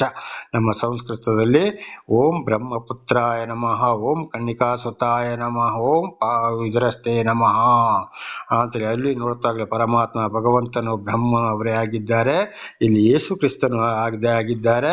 ಕುರಾನಲ್ಲಿ ನೋಡುವಾಗ ಈಸಾ ಮಸೀಹನು ಕೂಡ ಅದುವೇ ಆಗಿದ್ದಾರೆ. ದೇವರ ನಾಮಕ್ಕೆ ಸ್ತೋತ್ರವಾಗಲಿ. ಹಾಗೆ ಇವತ್ತು ಹೊಸ ವರ್ಷದ 26ನೇ ವರ್ಷದ ಮೊದಲ ದಿವಸ ದೇವರ ಜನನ ಯಾಕೆ, ಏನು, ಯಾರಿಗೆ ಸಂತೋಷ ಕೊಟ್ಟರು, ಕುರುಬರಿಗೆ ಅದು ಏನು ಹೇಳಿದರು ವಾಕ್ಯದ ಮೂಲಕ ತಿಳಿಯಪಡಿಸಲು ದೇವರ ಆಶೀರ್ವಾದ ಮಾಡಿದರು. ದೇವರ ನಾಮಕ್ಕೆ ಸ್ತೋತ್ರವಾಗಲಿ. ಹೀಗೆ ಪ್ರಾರ್ಥನೆ ಮಾಡಿಕೊಳ್ಳೋಣ. ಸರ್ವ ಸೃಷ್ಟಿಕರ್ತನಾದ ತಂದೆಯ ದೇವರೇ, ಮಗನ ದೇವರೇ, ಪರಿಶುದ್ಧಾತ್ಮನೇ, ನಿಮ್ಮ ನಾಮಕ್ಕೆ ಸ್ತೋತ್ರ. ಸ್ವಾಮಿ, ನೀವು ಲೋಕದ ಪಾಪಗಳಿಗಾಗಿ ಮನುಷ್ಯನ ಅವತಾರವೆತ್ತಿ ಬಂದು 2026ನೇ ವರ್ಷಕ್ಕೆ ಕಾಲಿಡಿಸಿದ್ದೀರಿ. ಆ ದಿವಸವನ್ನು ನಾವು ನೋಡುವಂತೆ ಅನುಗ್ರಹಿಸಿದ್ದೀರಿ. ಹಾಗೆ ನಮ್ಮನ್ನು ಕೂಡ ಅನೇಕರನ್ನು ನೀವು ಯಾರ್ಯಾರನ್ನು ಪಾಪದಿಂದ ಬಿಡುಗಡೆ ಮಾಡಬೇಕೋ ಅಂಥವ್ರನ್ನ ಬಿಡುಗಡೆ ಮಾಡಿ ನಿಮ್ಮ ಸಾಕ್ಷಿಯನ್ನಾಗಿ, ಬೋಧಕರನ್ನಾಗಿ, ಯಾಜಕರನ್ನಾಗಿ, ಪ್ರವಾದಿಗಳನ್ನಾಗಿ ಮಾರ್ಪಡಿಸಿದ್ದೀರಿ. ಅದಕ್ಕಾಗಿ ನಿಮಗೆ ಸ್ತೋತ್ರ ಸ್ವಾಮಿ. ಮುಂದೆ ಹೀಗೆ ನಡೆಯಲಿ. ಇದನ್ನು ಕೇಳುತ್ತಿರುವವರು ಹಾಗೂ ಸತ್ಯ ಸುವಾರ್ತೆಯನ್ನು ಕೇಳಿ ಹಾಗೂ ಇಡೀ ವಿಶ್ವದಾದ್ಯಂತ ಎಲ್ಲರೂ ನಿಮ್ಮ ಸಾಕ್ಷಿಗಳಾಗಿ ಮಾರ್ಪಡಲಿ. ಪ್ರತಿಯೊಬ್ಬರು ಗಂಡ, ಹೆಂಡತಿ, ಮಕ್ಕಳವರು ಹೋದಲ್ಲಿ ಬಂದಲ್ಲಿಯವರಿಗೂ ಶಾಂತಿ, ಸಮಾಧಾನ, ಆರೋಗ್ಯವನ್ನು ಕೊಟ್ಟು ಅವರ ಎಲ್ಲ ಕೆಲಸ ಕಾರ್ಯಗಳನ್ನು, ಎಲ್ಲ ಲೋಕದ ವಿಷಯಗಳಿಂದ, ಸೈತಾನನ ಕಾರ್ಯಗಳಿಂದ, 10 ಆಜ್ಞೆಗಳಿಗೆ ವಿರೋಧವಾಗಿ ನಡೆಯೋರು ಎಲ್ಲರನ್ನು ಕೂಡ ಬಿಡುಗಡೆ ಮಾಡಿ ನನ್ನನ್ನು ಹೇಗೆ ನಿಮ್ಮ ಸಾಕ್ಷಿಯನ್ನಾಗಿ ಮಾರ್ಪಡಿಸಿದ್ದೀರೋ ಅದೇ ರೀತಿ ಅವರೆಲ್ಲವರನ್ನು ಮಾರ್ಪಡಿಸಿರಿ ಸ್ವಾಮಿ. ಅನೇಕರನ್ನು ಕೂಡ ಬಿಡುಗಡೆ ಮಾಡ್ತಾ ಇರುವುದಕ್ಕಾಗಿಯೂ ನಿಮಗೆ ಸ್ತೋತ್ರ. ಅವರಿಗೆ ಬೇಕಾದ ಶಾಂತಿ, ಸಮಾಧಾನ, ಆರೋಗ್ಯ, ವಿಶೇಷವಾದ ಜ್ಞಾನವನ್ನು ಕೊಟ್ಟು ಅವರಿಗೆ ನಡೆಸಿರಿ. ಒಂದು ವೇಳೆ ತಿಳಿಯದೋ ಏನಾದರೂ ಪಾಪಗಳು ಬಂದು ಹೋಗಿದ್ದರೆ ಅವರನ್ನು ಕ್ಷಮಿಸಿರಿ. ಪಾಪ ಪರಿಹಾರ, ರಕ್ಷಣೆ ನಿಮ್ಮಿಂದಲೇ ಹೊರತು ಬೇರೆ ಯಾರಿಂದಲೂ ಇಲ್ಲ. ಘನ, ಮಾನ, ಮಹಿಮೆ ನಿಮ್ಮೊಬ್ಬರಿಗೆ ಯುಗ ಯುಗಾಂತರಕ್ಕೂ ಸ್ತೋತ್ರ ಉಂಟಾಗಲಿ. ನೀವೊಬ್ಬರೇ ದೇವರಾಗಿದ್ದೀರಿ. ದೇವರ ನಾಮಕ್ಕೆ ಸ್ತೋತ್ರವಾಗಲಿ. ಕುರುಡರು, ಕುಂಟರು, ಮೂಗರು, ಕಿವುಡರು, ಮಾನಸಿಕ ಕಾಯಿಲೆಯಿಂದ ನರಳುತ್ತಿರುವವರು, ಹಾದಿ ಬೀದಿ ಬಸ್ ನಿಲ್ದಾಣದಲ್ಲಿ ವಾಸ ಮಾಡುವವರು ಇವರೆಲ್ಲವರನ್ನು ಕ್ಷಮಿಸಿರಿ ಸ್ವಾಮಿ. ಅವರೆಲ್ಲರಿಗೂ ಶಾಂತಿ, ಸಮಾಧಾನ, ಆರೋಗ್ಯವನ್ನು ದಯಪಾಲಿಸಿರಿ. ಚಳಿ, ಮಳೆ, ಗಾಳಿ, ಬಿಸಿಲು, ಕ್ರಿಮಿ, ಕೀಟಗಳಿಂದ ಅವರನ್ನು ಕಾದು ರಕ್ಷಿಸಿರಿ ಸ್ವಾಮಿ. ಅವರ ಮೂಲಕ, ಅವರ ಹಿರಿಯರ ಮೂಲಕ ಬಂದು ಹೋದಂಥ ಎಲ್ಲ ಅಪರಾಧಗಳನ್ನು ಕೂಡ ಕ್ಷಮಿಸಿರಿ. ಎಲ್ಲ ವಿಗ್ರಹಗಳು ಕೂಡ ತೊರೆದು ಹೋಗಲಿ. ಪರಲೋಕದಲ್ಲಿ ನಿಮ್ಮ ಚಿತ್ತವು ನೆರವೇರೋ ಪ್ರಕಾರ ಭೂಲೋಕದಲ್ಲಿಯೂ ನೆರವೇರಲಿ. ಜ್ಯೋತಿಷರು, ಮಾಯ ಮಂತ್ರ ಹೇಳುವವರು, ಜನರನ್ನು ದೇವಮಾನವರೆಂದು ವಂಚಿಸುವರು ಇವರೆಲ್ಲರನ್ನು ನಿಮ್ಮ ಸಾಕ್ಷಿಗಳನ್ನಾಗಿ ಮಾರ್ಪಡಿಸಿರಿ. ಎಲ್ಲ ರಾಜಕಾರಣಿಗಳು, ಅಧಿಕಾರಿಗಳು, ಸಂಘ ಸಂಸ್ಥೆಗಳು, ದುಡಿಯುವರು, ದುಡಿಸಿಕೊಳ್ಳುವರು, ಸಾಹುಕಾರರು, ಅರಸರುಗಳು, ದೊಡ್ಡ ದೊಡ್ಡ ವ್ಯಾಪಾರಸ್ಥರು ಹಾಗೂ ಮನುಷ್ಯರನ್ನ ನಾನಾ ಥರದಲ್ಲಿ ಮೋಸ ಮಾಡುವವರು, ನಾವೇ ದೊಡ್ಡವರು, ನನ್ನ ಆಸ್ತಿ ಪಾಸ್ತಿ ಅಂತ ಹೇಳಿಕೊಳ್ಳವರು ಎಲ್ಲರನ್ನು ಮತ್ತಾಯ 23:12 ಓದುವ ಪ್ರಕಾರ ಅವರೆಲ್ಲರನ್ನು ನಿಮ್ಮ ಸಾಕ್ಷಿಗಳನ್ನಾಗಿ ಮಾರ್ಪಡಿಸಿರಿ. ದೇವ ನಿಮಗೆ ಸ್ತೋತ್ರ. ಎಲ್ಲ ರಾಜಕಾರಣಿಗಳು, ಅಧಿಕಾರಿಗಳು ಪ್ರತಿಯೊಬ್ಬರನ್ನು ಕೂಡ ಅದೇ ರೀತಿ ಇವತ್ತು ನಿಮ್ಮ ಹೆಸರನ್ನು ಹೇಳಿಕೊಂಡು ಸುಳ್ಳು ಹೇಳಿ ಹಣ ಸಂಪಾದನೆ, ಅಂಧಕಾರ, ಐಶ್ವರ್ಯ ಜೀವನ ನಡೆಸ್ತಾ ಇದ್ದಾರೋ, ಜನಗಳನ್ನು ವಂಚಿಸ್ತಾ ಇದ್ದಾರೋ ಅವರೆಲ್ಲರೂ ನಿಮ್ಮ ಸಾಕ್ಷಿಗಳಾಗುವಂತೆ ಮಾರ್ಪಡಿಸಿರಿ. ಹಾಗೆ ಮಾಡುವುದಕ್ಕಾಗಿ ನಿಮಗೆ ಸ್ತೋತ್ರ. ಚಿಕ್ಕ ಮಕ್ಕಳನ್ನು, ಯವನಸ್ಥ ಹುಡುಗಿಯರನ್ನು, ಗರ್ಭಿಣಿಯರನ್ನು, ಬಾಣಂತಿಯರನ್ನು ಇವರೆಲ್ಲರನ್ನು ಕೂಡ ಹೇರಳವಾಗಿ ಆಶೀರ್ವದಿಸಿರಿ. ಅನಾಥ ಮಕ್ಕಳು, ಅನಾಥ ವೃದ್ಧರು ಅವರ ಮೇಲೆ ಕೂಡ ಕರುಣೆಯಾಗಿರಿ. ಅವರಿಗೆ ಸಹಾಯ ಮಾಡುವರನ್ನ, ಅಲ್ಲಿಯವರ ಕೆಲಸ ಕಾರ್ಯಗಳನ್ನು ಮಾಡೋರನ್ನು ಕೂಡ ಹೇರಳವಾಗಿ ಆಶೀರ್ವದಿಸಿರಿ ಸ್ವಾಮಿ. ಇಡೀ ಭೂಲೋಕದಲ್ಲಿ ನಿಮ್ಮ ಒಂದು ಆಶೀರ್ವಾದ ತುಂಬಿ ತುಳುಕಲಿ. ದೇವ ನಿಮಗೆ ಸ್ತೋತ್ರ ಸ್ವಾಮಿ. ಹಾಗೆ ಮಾಡುವುದಕ್ಕಾಗಿಯೂ ನಿಮಗೆ ಸ್ತೋತ್ರ. ನಿಮ್ಮ ವಿರೋಧಿಗಳೆಲ್ಲರೂ ನಿಮ್ಮ ಪಾದಪೀಠಕ್ಕೆ ಶರಣಾಗುವಂತೆ ಮಾಡಿ ಇಡೀ ಭೂಲೋಕವನ್ನೇ ಶುದ್ಧಗೊಳಿಸಿರಿ. ಹಾಗೆ ಮಾಡುವುದಕ್ಕಾಗಿ ನಿಮಗೆ ಸ್ತೋತ್ರ. ಈ ಪ್ರಾರ್ಥನೆ ಕೇಳಿದಕ್ಕಾಗಿ, ಇಲ್ಲಿವರೆಗೆ ಉತ್ತರ ಕೊಟ್ಟಿದ್ದಕ್ಕಾಗಿ, ನಿಮ್ಮ ಮುಂದೆ ಉತ್ತರ ಕೊಡುವುದಕ್ಕಾಗಿಯೂ ನಿಮಗೆ ಸ್ತೋತ್ರ. ಯೇಸುವಿನ ನಾಮದಲ್ಲಿ ಪ್ರಾರ್ಥಿಸಿದ್ದೇನೆ ನಮ್ಮ ತಂದೆ, ಆಮೇನ್. ಇದನ್ನು ಕೇಳುತ್ತಿರುವ ನನ್ನ ಸಹೋದರ ಸಹೋದರಿ, ನಿಮಗೂ ನನ್ನ ಧನ್ಯವಾದಗಳು. ದೇವರು ನಿಮ್ಮನ್ನು, ನಿಮ್ಮ ಎಲ್ಲ ಮಕ್ಕಳನ್ನು ಎಲ್ಲ ರೀತಿಯಲ್ಲಿ ಹೇರಳವಾಗಿ ಆಶೀರ್ವದಿಸಲಿ. ಈ 2026ನೇ ವರ್ಷ ಮಾತ್ರ ಅಲ್ಲ, ಮುಂದೆಯೂ ಕೂಡ ದೇವರು ನಿಮ್ಮೆಲ್ಲರಿಗೂ ಹಾಗೂ ನನಗೂ ಆಯುಷ್ಯ ಫಲ ಕೊಟ್ಟಷ್ಟು ದಿವಸ ದೇವರು ನಮ್ಮೆಲ್ಲರನ್ನು ಹಾಗೂ ನಿಮ್ಮೆಲ್ಲರನ್ನು ದೇವರು ಹೇರಳವಾಗಿ ಆಶೀರ್ವದಿಸಲಿ. ದೇವರು ಸದಾ ನನ್ನೊಂದಿಗೂ ನಿಮ್ಮೊಂದಿಗೂ ಎಲ್ಲರೊಂದಿಗೂ ಇರಲಿ. ಆಮೇಲೆ